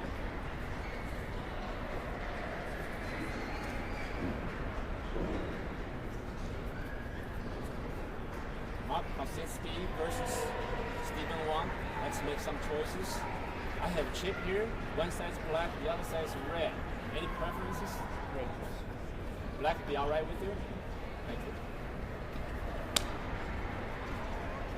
Black. Your choice. What's that? You serve. That's okay? Receive. Receive, you serve. Okay, warm up for 2 minutes.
Welcome back, and we have the final men's quarterfinals on the near side. Mark Hazinski playing out of Texas against Stephen Wang from the Bay Area, Silicon Valley Table Tennis Center. Corey, this is going to be a really interesting match of styles we really haven't seen, where both players, a lot of power. Stephen dealt with an injury last year. I want to say that he was in a car accident and it affected his wrist, so you see the kind of the brace that he has there on the right hand. I don't really feel like it's affecting his game this year. He still has it for a little bit of support and protection. He did, Sean, about 3 days before Nationals last year. He got into a car crash. And so last year he wasn't able really to play at all. I mean, he played, but he wasn't, it was pretty weak. But this year he's back. It looks like he's kind of found a way to play with his wrist and not being at 100%. Yeah, and I know, Corey, speaking to Stephen, he definitely does a lot of coaching. He has that role of kind of coach first, play tournament second, and he's enjoying himself a lot. He played in the Pan Am tryouts, didn't make that team, but was in the running in almost all of the tournaments, and he's got a monstrous forehand. I mean, when he connects, he is not holding back, and Hazinski's always known for just his ability to get that height and leverage behind the ball. So let's see who's going to be the one creating the firepower, and if the counterattacks are even possible, because both these guys, once they land their big shot, it's generally not coming back. I think Mark's going to have a slightly better table game, especially close to the net, where Stephen might be a little bit better off the table because he goes in both directions so easy.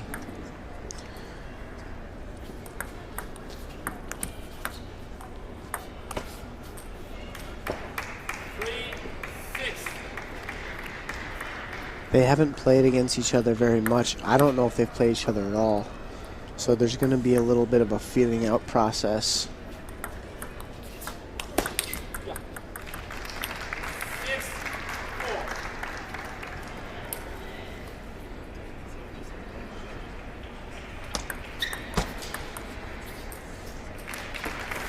Stephen's backhand not anywhere near the flexibility that Hazinski has. Stephen plays a little stiffer, racket tip up.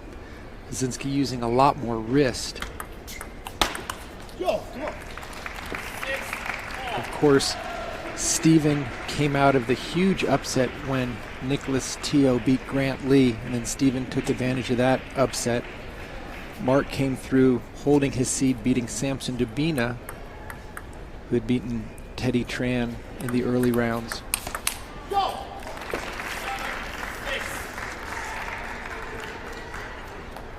We have seen a couple upsets at this tournament on the men's side, huh?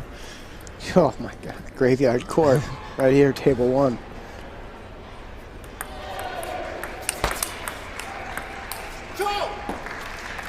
And Mark definitely realizing that getting on that board first. Yeah, neither of these guys playing very well yet, still feeling each other out. So getting that first game, starting with a 1-0 lead, kind of helps you settle down.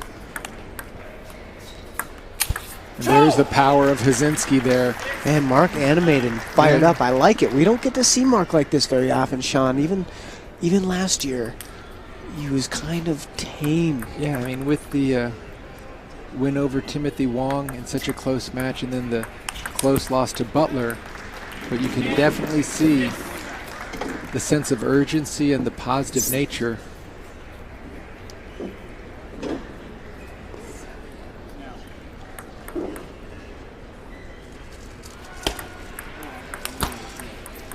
Gosh, you could see Stephen backswing before Mark had even sent that ball into the net. Stephen ready just to pounce on it. I think when these players go down, they're not going to be playing safer, but they're going to actually be forcing their offense in. Look at that shot by Stephen. That ball was below the net, and he took a full swing. Yeah, this is going to be the opposite shot of the women's match we just watched, where they want to give the opening away. These guys aren't going to give the opening away at all. Oh, my gosh. That ball did not reach above table height on the reloop. And the angle that was created in order to even make contact on the ball.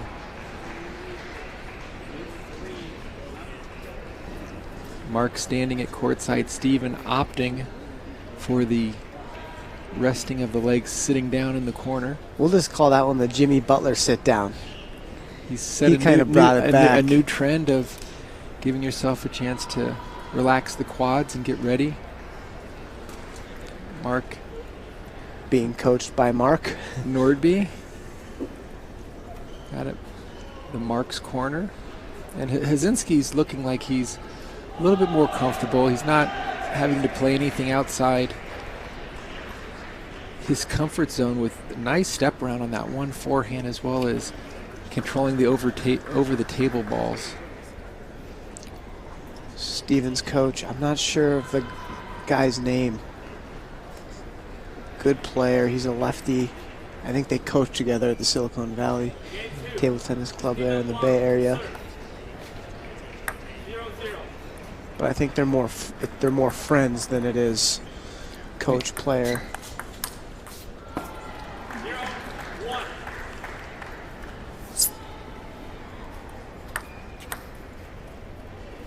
Coach Nordby, obviously very familiar with Mark's game. He was pretty much part of the coaching team with Danny C. Miller for Mark's whole career in Indiana. Yeah, starting from South Bend and helping Mark, I want to say, even from around age 9, 10.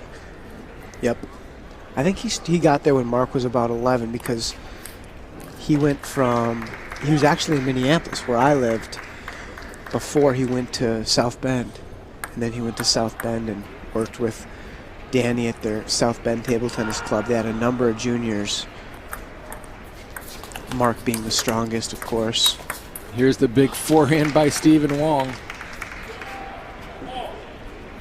When he's able to have enough time to get that big backswing, it's just a windmill. I mean, he's just going for everything. Yeah. And there's so much spin on his ball, it almost doesn't matter what's on the ball coming at him.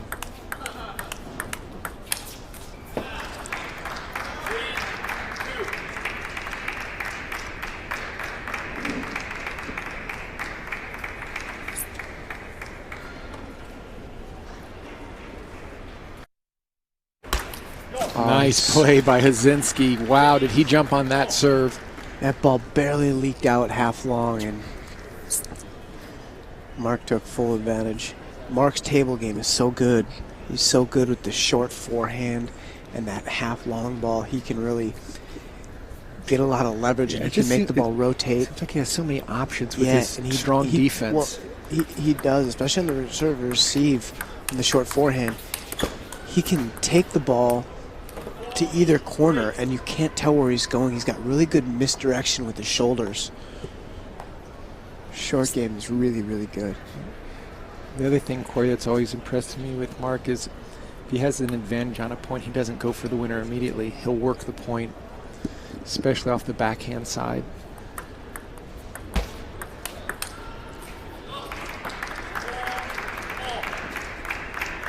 For all you juniors watching, you saw that last point. Mark missed a forehand block. You need to have that in your arsenal. It just can't be a reloop every time the ball goes to your forehand. You're just going to be giving away too many points. Even here on Stephen Wang, you see a block to set it up. If you block it into the right location, you don't have to worry about them counterattacking or sustaining the attack. What happens is if you make a great block, then you get the easy ball again. There you guys just got to see the misdirection on the short forehand of Mark that I was talking about. You have to cover that wide forehand, and when that ball goes down the line, good. We played him in doubles, and he was giving me and Alan just fits with that. Oh, that's the same ball again. He had the shot. And Steven was already waiting for the forehand side. In order to flip that ball down the line, you've got to make sure you don't overstep it. You got to stay to the left of the ball. Oh, great placement. Again, Mark taking that a little inside out. Just jamming Steven right into the elbow area. Mark definitely winning the battle of the placement here. And power. Yeah, Mark's really controlling Steven so far.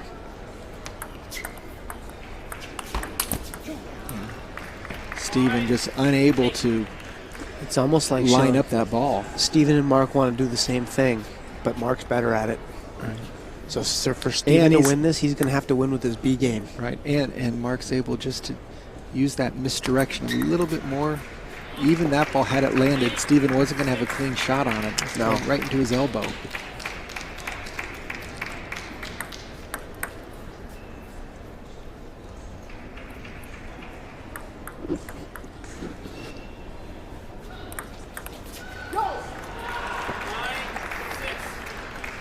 Mark also has some very deceptive deep serves. His deep ones are really good. He's got one that's really dead. Just as we mentioned it, we Yeah. throw the curse and He's Wow. got one that's really dead, and when you have to be so careful with it, because if you lift it, he just murders the forehand. oh, that was a shot that Steven would normally make, but now Mark having a chance to go up 2-0 in this quarterfinals match. And Steven jumping on that controlled opening to bring it back to 8-10.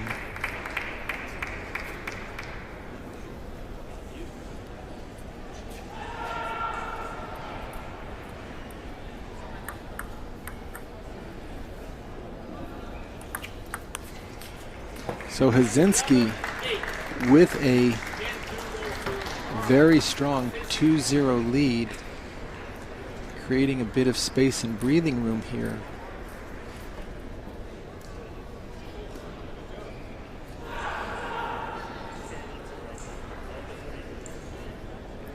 Just seems like Mark Corey has put up a nice little wall that Steven is unable to break through. I agree, Sean. I think Steven's going to have to try to do some backhand to backhand. I know that's not his strength either, but playing the Hazinski forehand is a way to get you down 2-0 in a hurry.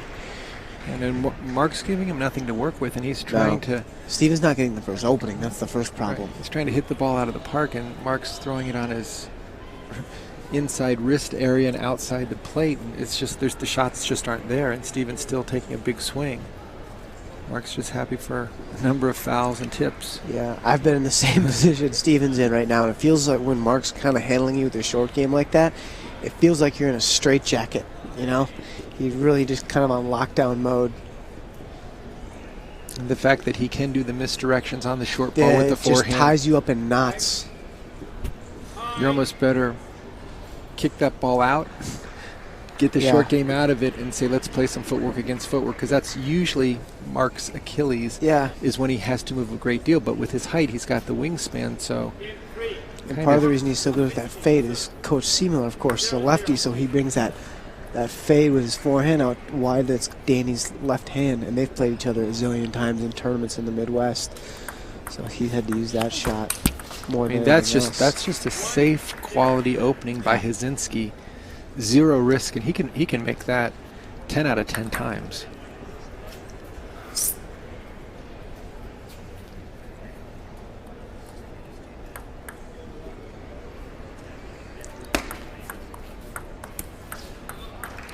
A little bit of a break there for Stephen Wang. Mark trying to go down the line, but catching the top of the net.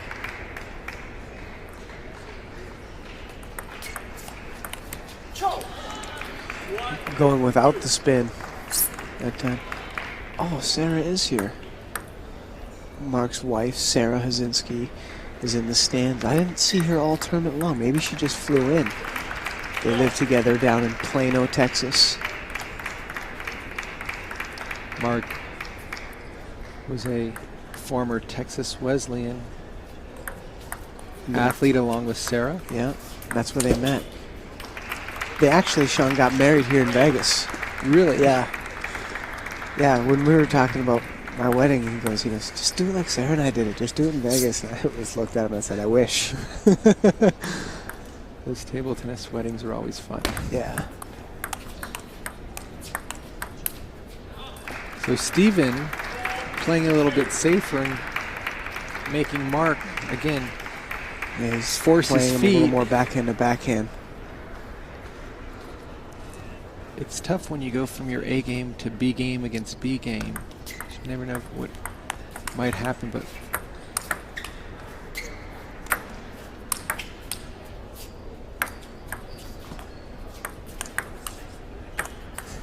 Steven's going to make Mark run on that one. really didn't appear that Steven was all that comfortable, but he got the first loop in. Powerful forehand, then he went after one more hit, taking some pace off the ball with the drop shot, and then a big forehand before dropping it again. Steven's just looking like too much of the one-arm bandit here. He's just taking big swings. It's not really setting anything up. We've seen that in some of the earlier matches in men's singles where the players just go for the bombs away, and it's really tough when you play somebody of Mark's caliber just to think you're going to get free points by hitting it hard. That one was a little better placed opening out to the forehand.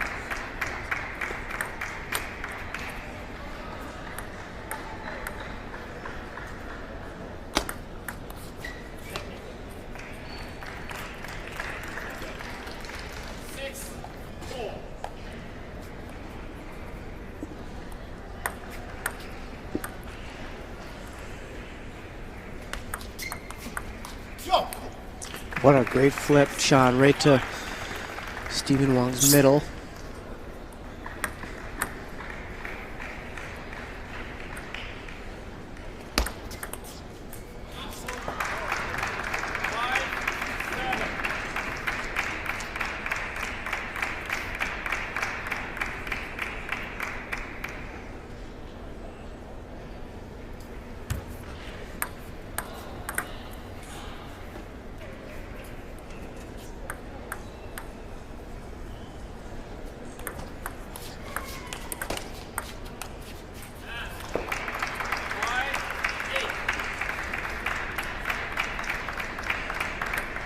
It seems, Corey, that Steven has definitely altered his game the most here in the third, giving Mark some different looks, but Hazinski's still able to get a lot of free points. Yeah, one thing I'm really surprised at, Sean, is Mark's not serving long much.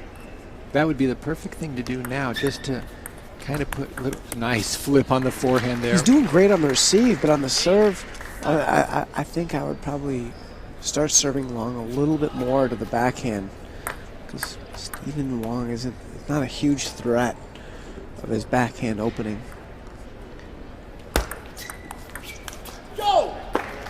Well placed opening. Just took the service advantage away there from Steven. Steven calling a timeout, realizing there's no room for error here. Down 0-2. Yep.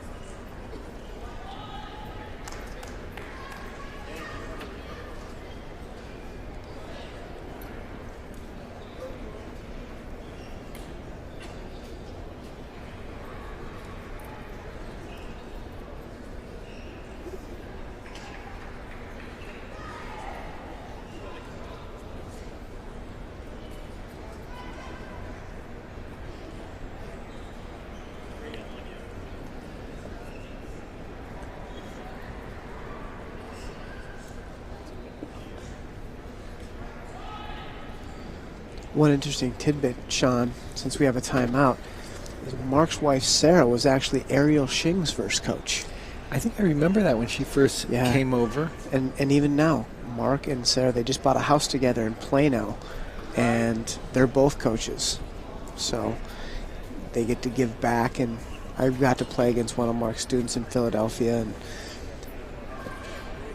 it's kind of nice when we get to see the players, they stay with the sport for a long time. Absolutely, and of course, Mark able to kind of pass all the info that he's...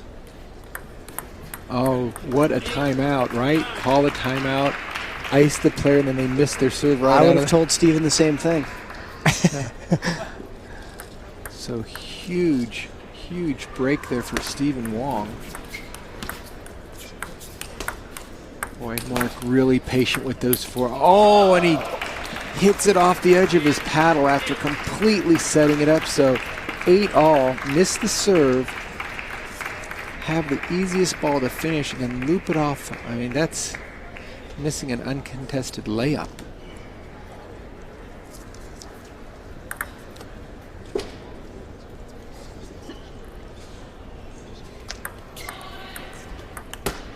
I mean, that's got to be the most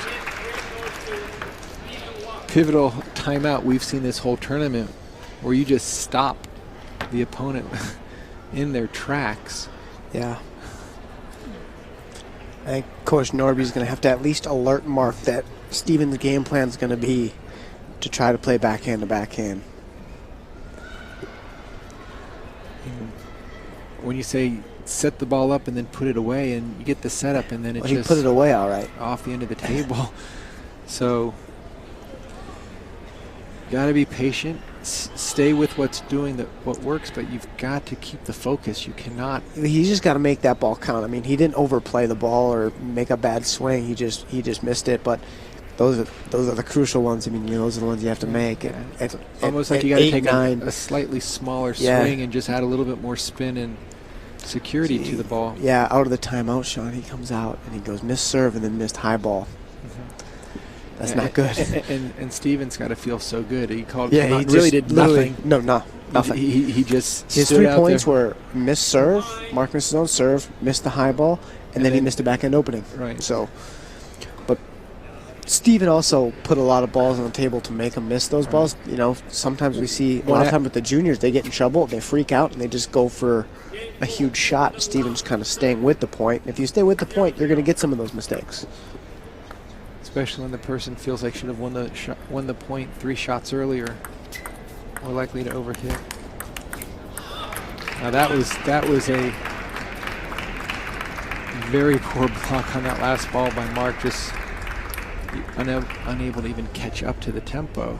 But Steven staying with mostly the forehand chop serve, and now Mark is going on a cold spell.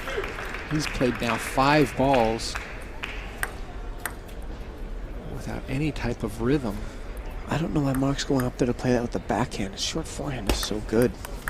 And he was given... And that's a great Steven's shot ability by to just Steven, take something right off the bounce and just shove it in your face. Don't let that ball breathe and just right over the top of it. Yeah, I think if I were Mark, I wouldn't lean over the table and use the short backhand. I would use the forehand.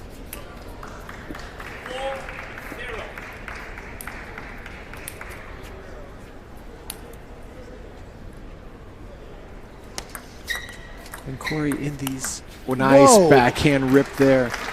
These 11-point games, you just see the momentum shift so quickly.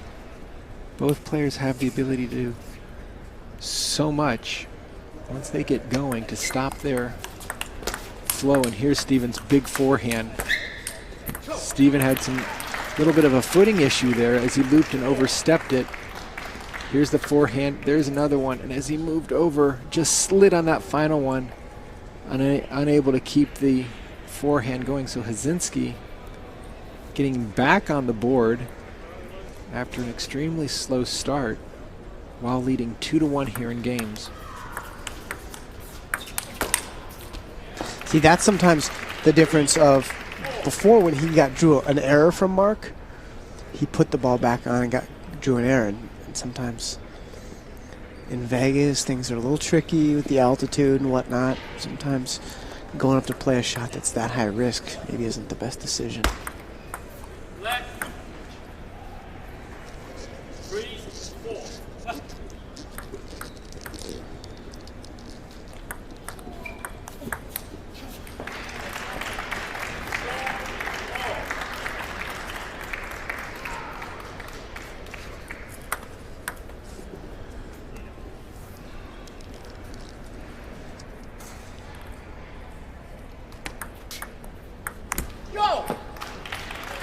And Steven going for his own little forehand aggressive flip, and Mark has stormed back to regain the lead. Corey, it really feels like it's been all Mark, whether he's making the point or missing the point. Steven's just kind of been out there doing his thing. But the better the shot Yeah. Mark makes, he takes it. Yeah. The more likely he misses. And that's it. Plan for Steven, because Steven doesn't have the firepower to go fire with Mark. So he's going to have to go more trying to make Mark make mistakes and make Mark play uncomfortable shots from uncomfortable positions. And that's really, no matter who Mark plays in the field, he's got more firepower than anybody that's left in the men's field.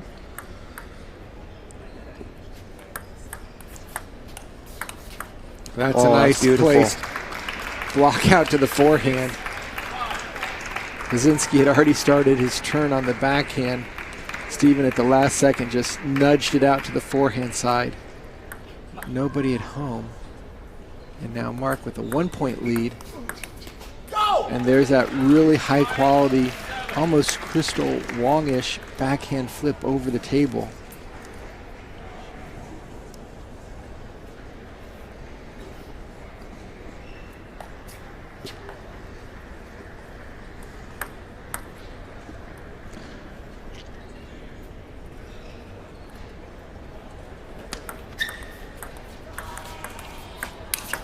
Man, it's such a tricky ball from Mark on the forehand to get the put away shot. It's like this long kind of nothing ball, and if you just lift it up, he just cracks the next one. And Mark just holding the defensive stance so well. Their nice deep push. Just blocking again out to the forehand. Not having to do anything risky. Same just shot you were talking about, Sean. If the only thing you can do on the forehand side is counterattack, you always have to take risk. There, Mark just making a good solid block, and it's enough to get the job done. And Mark really asserting himself now and getting himself in the position where it's not a 2-point game. He's got the serve, an opportunity to go up 3-1.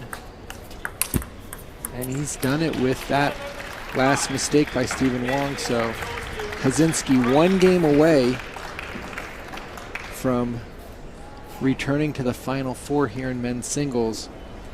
Stephen Wang really not having any answers to the questions that Hazinski is posing, both with the table control, a little bit of the placement, and the openings. He's really having his own way this last 4th game.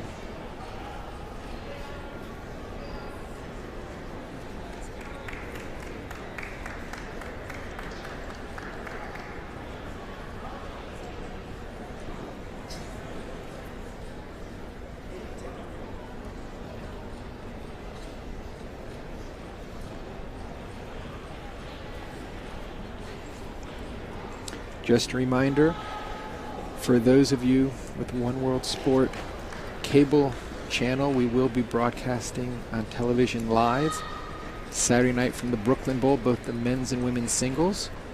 For those without One World Sport in your cable listing, there will be a live stream accompanying it, so you will not miss any of the action, but we're so thrilled to be partnering with One World Sport, one of the ITTF partners. So we will now begin game number 5. Mark Hazinski with a sizable lead over Stephen Wang of the Silicon Valley Table Tennis Center in the Bay Area. Hazinski to serve.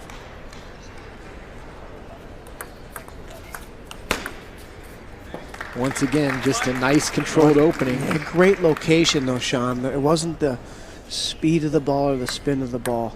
He got that ball right into the elbow of Stephen Wang. Didn't even come close to returning it or even touching the ball. And that's down the center of the table.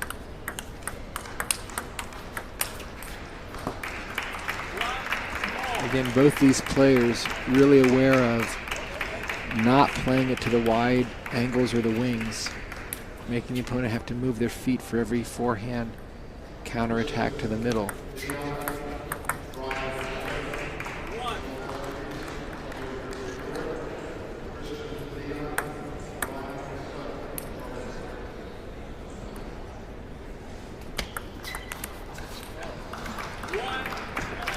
Three unforced errors to start the game for Hazinski.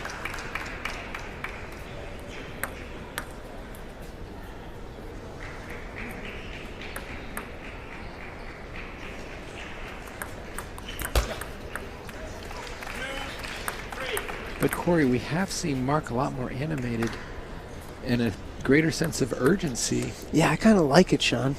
I mean, that's always what's been missing in his game is always he's had that nonchalant kind of, if I win a point or I lose a point, you can't tell. But now I can see him definitely showing. He's just been one of the best players in the country for so long.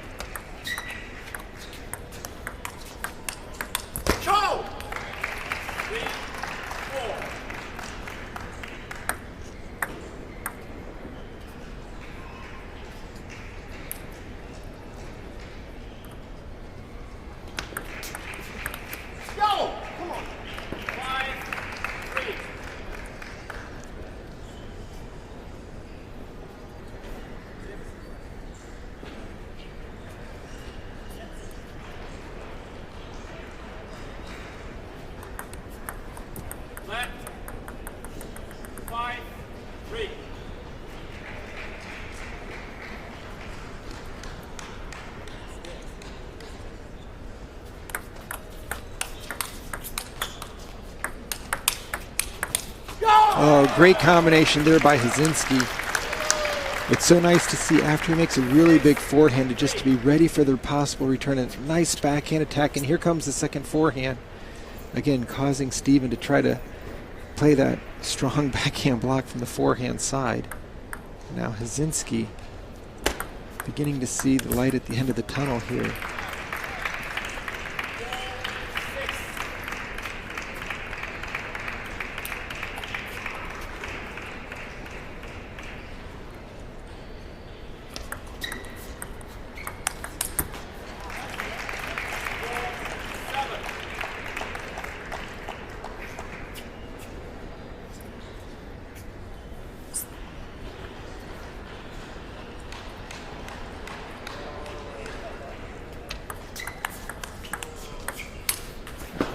Steven had the ball he wanted there, just half a step too slow in order to get into position to drive it.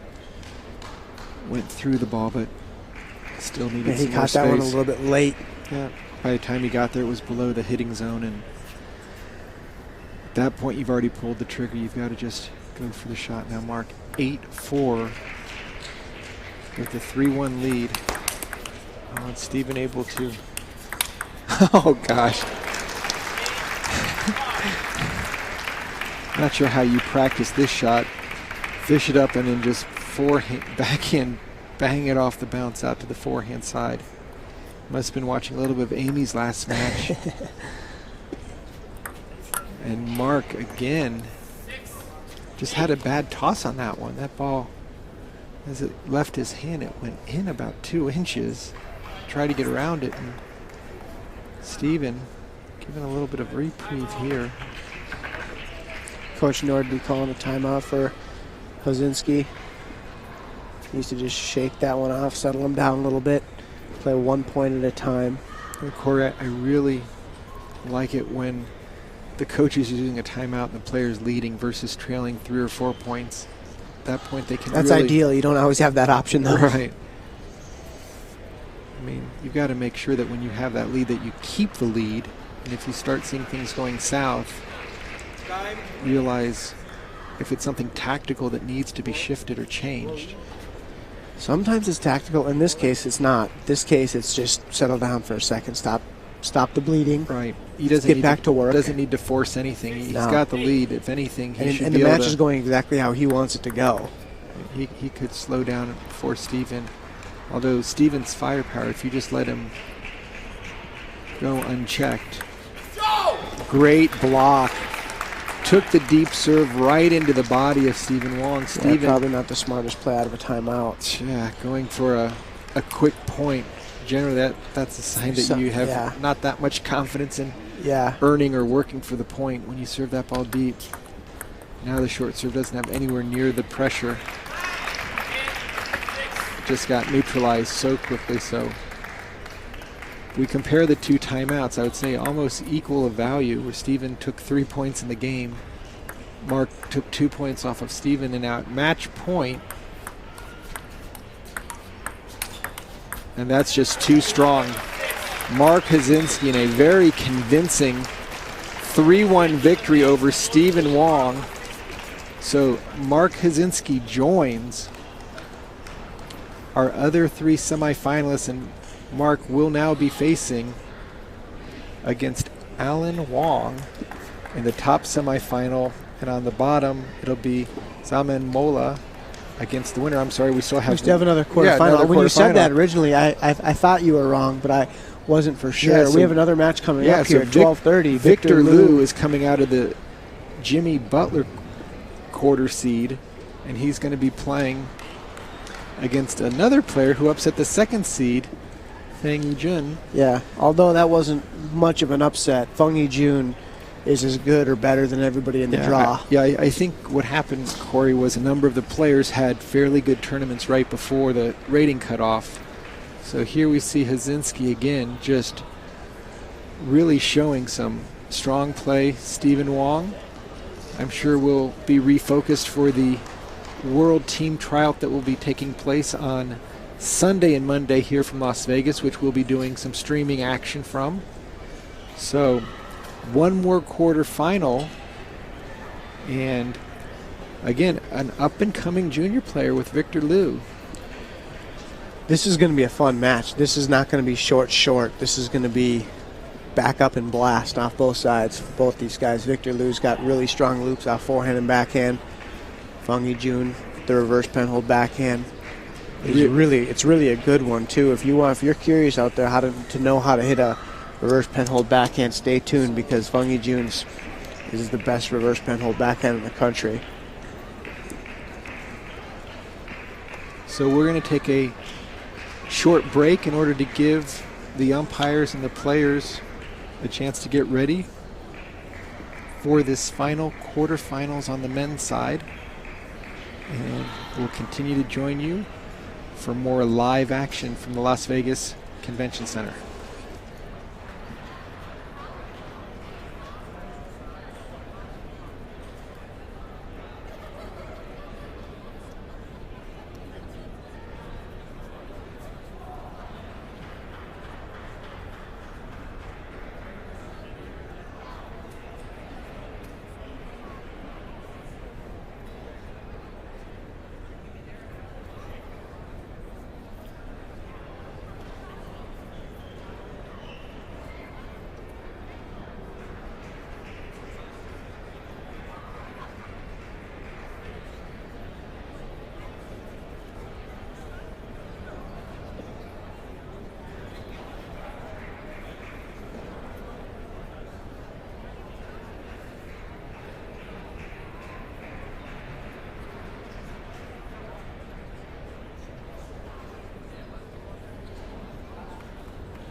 Dad, can you sit down with the coaches?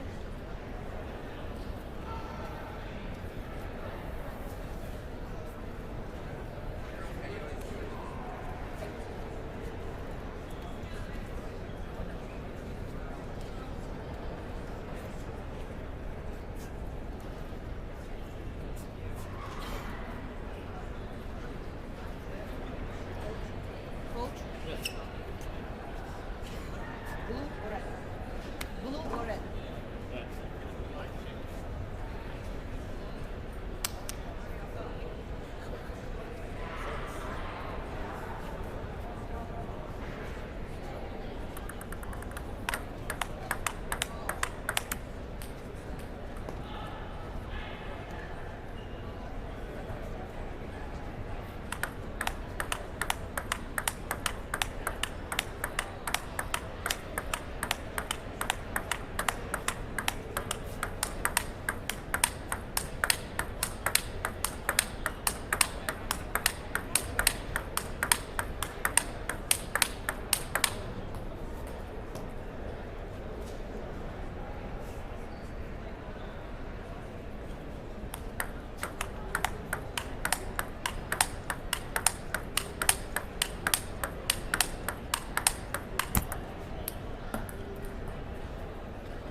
Feng serves.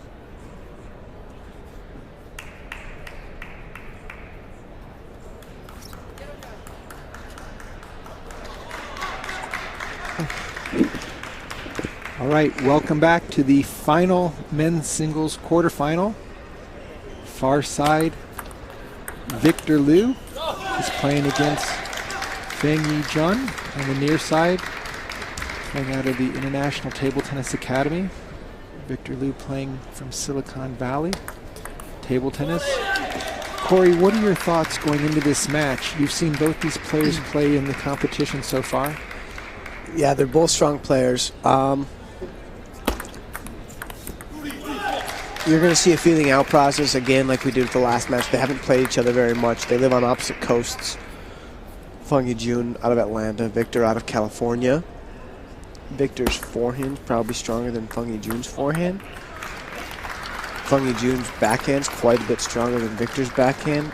The short game and the serves definitely go to Feng Yijun. And we'll find out who can handle the pressure better. I think we're going to see a lot of rallying. Victor serves a lot of topspin with his hook serve. And how good Feng Yijun's short forehand is. The one thing that's going to be kind of curious, Sean, is Feng Yijun all tournament long has had the service yips.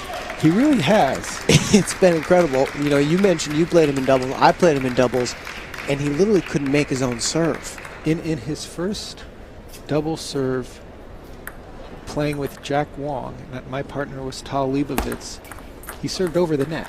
It was a tennis serve. It didn't even land on his side of the table, and then he missed his next three serves. Yeah.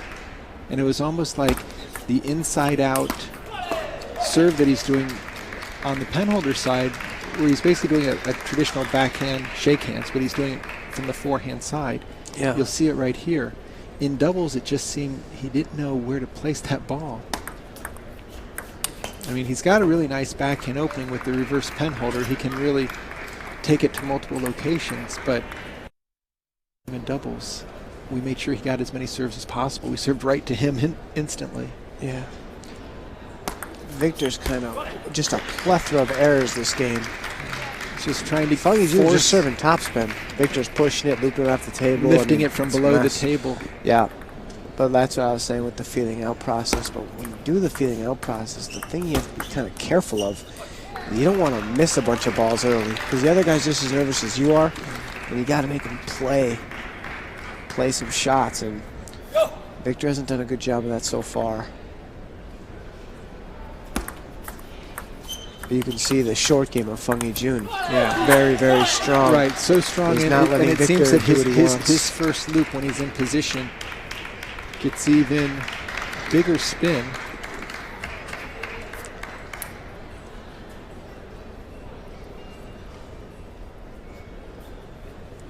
And I think, Corey, when you're looking at these experienced players, when they get an easy opportunity, that ball gets safer. It doesn't get crazier. With the weaker players, when they get the opportunity, they try to hit it harder. And it just shows you the difference in mindset of making sure that that point goes in the W category. That's a nice spin there. Ball went long. But clearly, Feng Yijun has things under control right now. Victor's going to have to get something going. And a deep serve or a serve that comes off the end of the table is only going to force him into a blocking position. Now trailing. Game point. Oh, look at that backhand. Very strong. So, Feng Yijun taking game number 1 in fast order. The coaches in Victor's corner is shown to be his father. And in Feng Yijun's corner is Jin Yushang, who played on the A-team, Chinese national A-team. He's unbelievable as a player. The day he got off the plane in Canada, he went and absolutely destroyed Eugene Wang, who's a heck of a player. He just beat Fang Bo, sorry. Eugene just beat Fang Bo, and Jin Yushang absolutely destroyed him. So that guy knows what's going on. Feng Yijun has another guy from the Chinese Super League as the training partner. So he's got quite the entourage with him. Feng Yijun does, and he also just got accepted to Princeton, so that's college. So do you feel, Corey, with that acceptance, that his table tennis is going to really be put on the side burner, or do you think he's going to continue to play as part of being on the Princeton team? I know with Ariel Sheng and I think a lot of it depends on how his kind of career goes at first with a lot of the players. Erica Wu's there also, of course. Adam Hugh was a Princeton graduate, so they've had some very strong table tennis national team members. Top Canadian has also been there.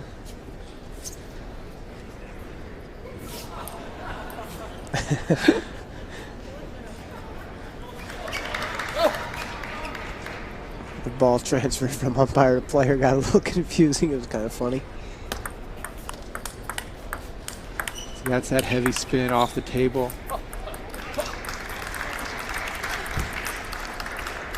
Jack able to keep the blocks on the table, dealing with the heavy topspin.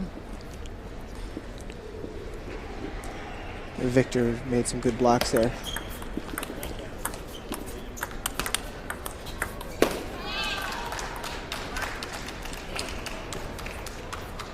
Getting that net ball back before getting run out of the point. Victor's really going to have to find a way to get his own opening.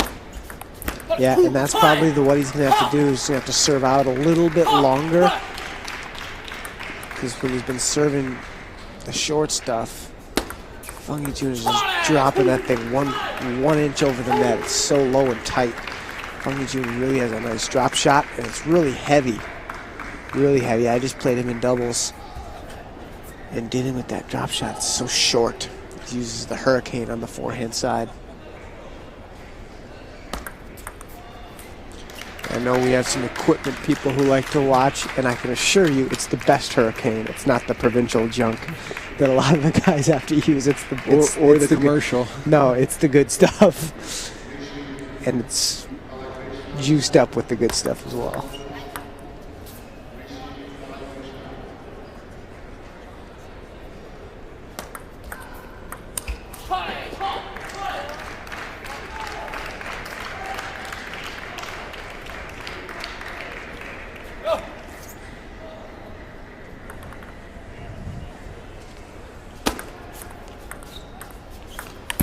Yeah, Victor trying to go forward on that ball.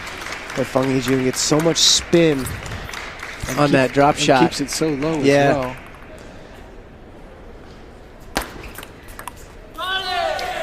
Very strong against the deep serve as well.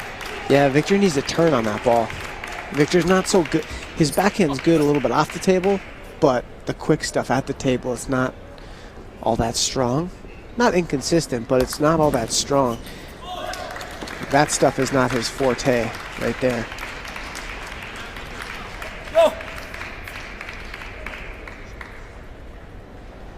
But Victor Liu has really, really nice forehand technique, Sean. I know when we watched him play before, out of the American juniors, I like his forehand technique the best. And he definitely gets into position where he can use all muscle groups in order to add as much spin and speed. He's not just hitting bombs, he's actually having a lot of spin on the ball that'll bring it down. I mean, he can cover the table. I mean, he's got good footwork. Just seems like he's got to make sure that, at least on the backhand, especially off the bounces, he doesn't go for too much. You don't want to take your forehand out of it because you're losing points from the backhand side. That's a nice controlled backhand exchange there. Always nice to have one side of your game that's super dependable so it can set up the other side. If you just have bombs on both sides, it's where the easy one's going to come from. Right. And I really think, Corey, that with Feng Yijun, that's one of the things is he always has a safe side. He's always either controlling the backhand block or soft opening, or even on the forehand. Sometimes it goes into safe mode, even though it might have a lot of spin. So.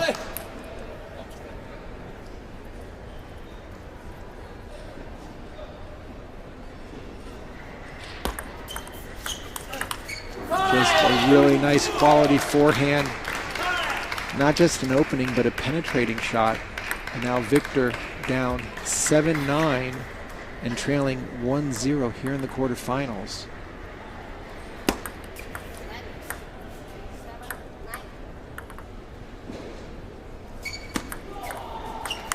Again, Corey, it's that heavy drop that Victor's trying to drive, and I don't even think that ball's drivable. I think he better with the backhand it is, because he could get over. He has better leverage on the backhand side. So that's the only way he's going to be able to get over the table and drive that ball. Because if he, in order to get the ball at the top of the bounce, he would have to be over the table. And the only way you can get over the table is with the backhand. You can't get over the table with the forehand. So a 2-0 lead. Feng going very strong with the backhand attack. And Victor Liu now has his work really cut out for him. Not only does he have to win to stay in the match, he's got to figure out a way to win a game. I mean, right now, he has no answers for the safe offensive positioning. And just the errors that he's making off of balls as he's trying to score points versus get further into the rally.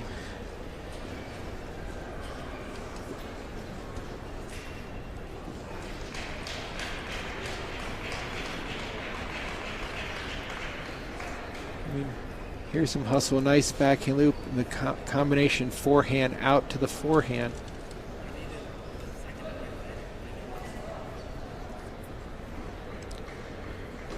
And of course, the winner of this match here gets a date at 5 o'clock with Zaman Mola, who had a very exciting match with Gal Algedi, who was really the giant killer, taking out the person sitting next to me in men's singles, along with Timothy Wang, 2012 Olympian and 3-time U.S. champion. Algedi he also beat Canal in this exciting 7th game. I mean, he reduced in the 7th. Just had a great tournament, so a lot of exciting matches here from Las Vegas, and Victor Liu needs to get something going right now. Down 2-0 in his best of 7 match, men's singles quarterfinals.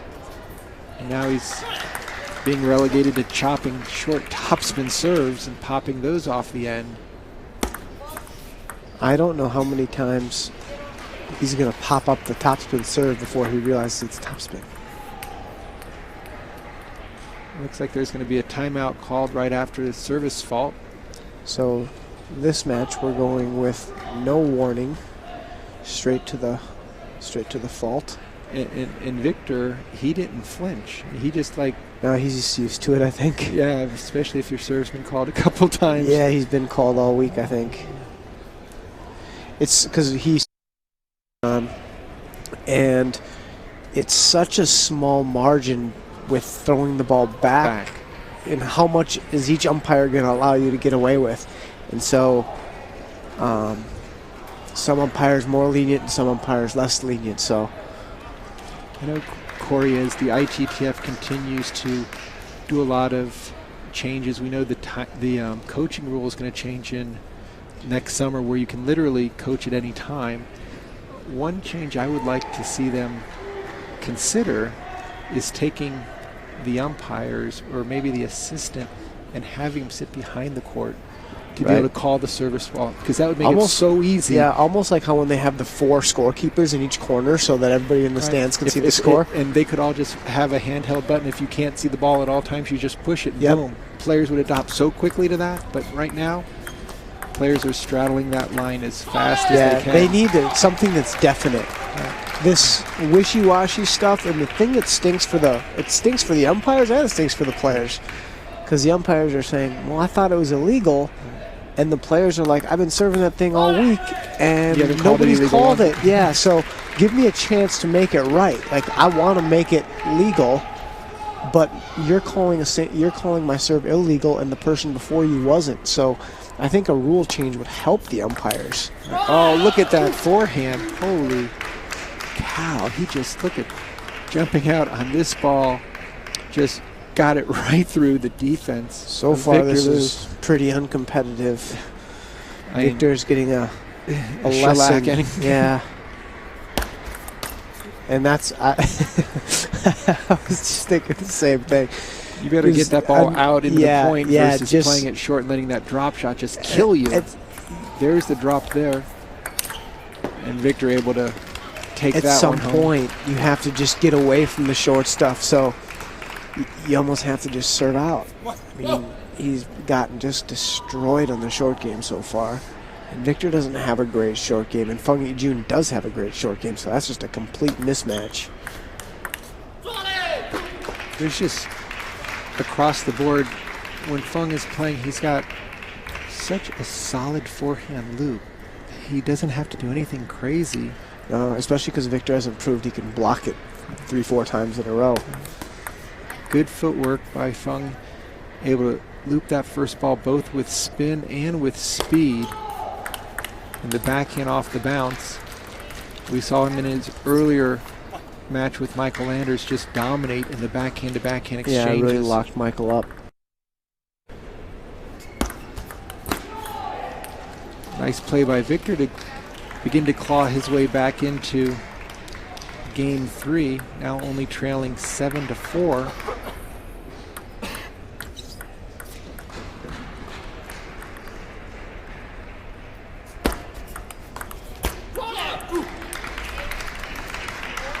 I'd like to see Victor serve out and turn. Feng Yijun hasn't went down the line off that long serve yet, just because he's got to try something here. I mean, he's down 2-0, 8-4. He's going to have to just, if I was him, I would just start taking risk and seeing if he can catch fire. I mean, from my perspective, that's his only shot. That was a nice return. Just a little change in the amount of depth to the ball. Yeah, just kind of got it off the side of the table there.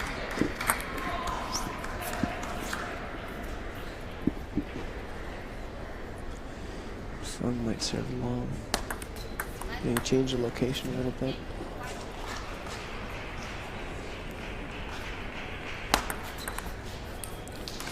Just really jamming him into the forehand side. He hasn't served a different serve the entire match. For 3 straight games, he served the same serve. I'm just giving Victor fits. And there's that drop shot with the heavy spin.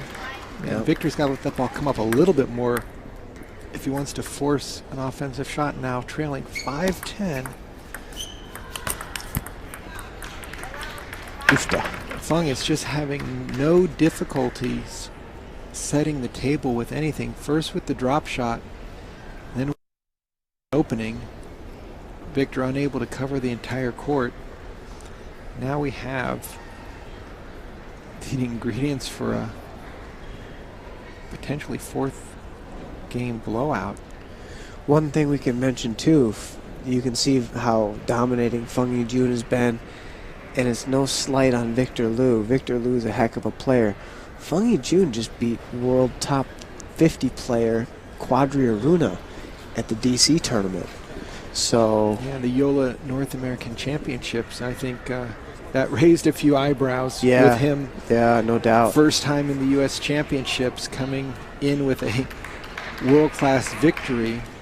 And while he had a very, very tight match with Michael Landers in the second round. 4-2, right? 4-2, but winning at 3 in the final game. Yeah. So a little bit of a lopsided final game, but clearly he's been one of the people that everyone's been keeping their eye on as one of the remaining stars in a upset-filled men's singles. No doubt.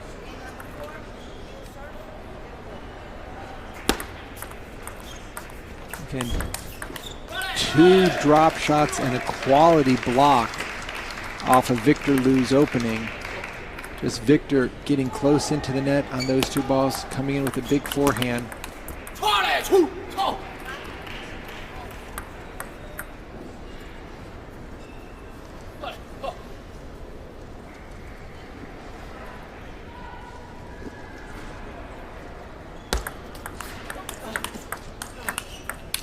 Oh, that backhand is solid. Victor able to return the first one. But Feng just jumping on it from the backcourt.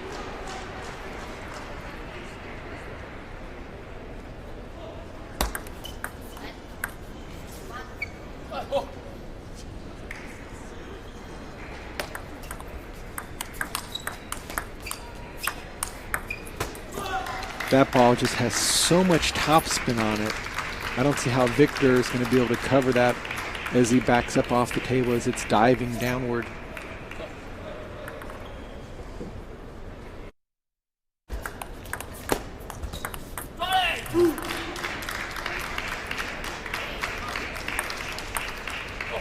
And it's amazing, Corey, with the height of Feng.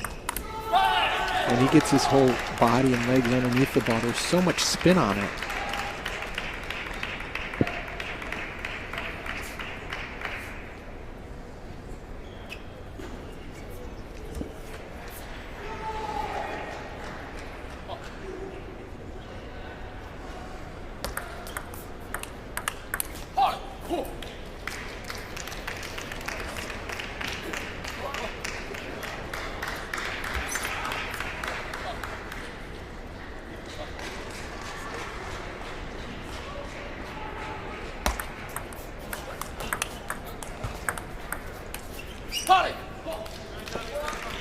So Victor evens it up. 4 points apiece here in game 4. Now with the serve.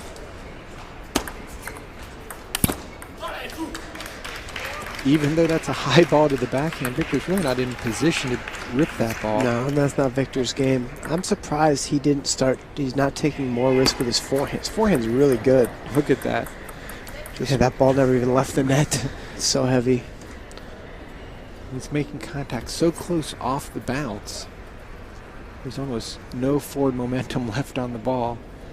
Again, Feng staying with the backhand, or the forehand serve, but it's an inside-out serve, so it's basically just a backhand side spin serve with the type of spin on it. And now 7-4, one more serve to really open up this game. And Victor with a nice backhand banana flip out to the forehand.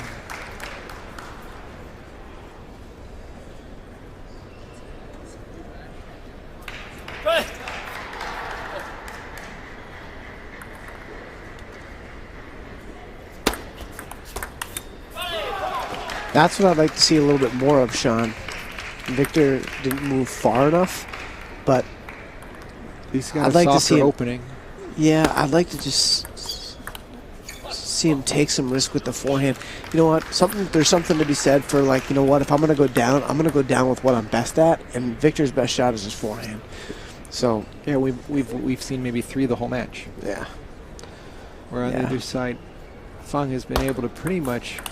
and it's not even bad tactics from Victor that caused it. Feng caused it. Right. Feng Yijun is the problem. Yeah, he's just continually playing the ball into bad locations Yeah. that Victor can't get out of. Yeah.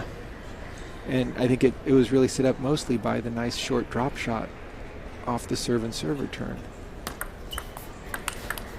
I mean, that hit his wrist. I mean, he's definitely pinpointing the elbow. Victor trailing 7-9. Just trying to stay alive to force one more game.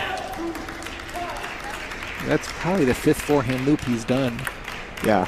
with any type And that of was not pace on very it. good. Yeah, across the body a little bit. But since he's swung it so few times, it's not really. Right, there's no groove at all. Yeah. And I mean, right now, Feng Yijun is able to just take his time. He's just making Victor a blocker. And on that last ball, the chance of game and match. And Victor not happy Victor with getting that a yellow performance. card at the end, so Feng Yijun now advances to play Mola in the semifinal on the men's side. Top semifinal will be Mark Hazinski, who we just saw. He'll be squaring off against Alan Wang. So we've got the 4 men all set, as well as the women. So a lot more firepower coming here from the Las Vegas Convention Center We'll be back in about an hour.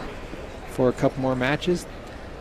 If our scheduler has an opportunity, they might throw an extra match or 2 in the arena, but we'll see what we can do. But stay tuned for more matches from Las Vegas as we look to see who becomes the 2015 U.S. men's singles and women's singles champions.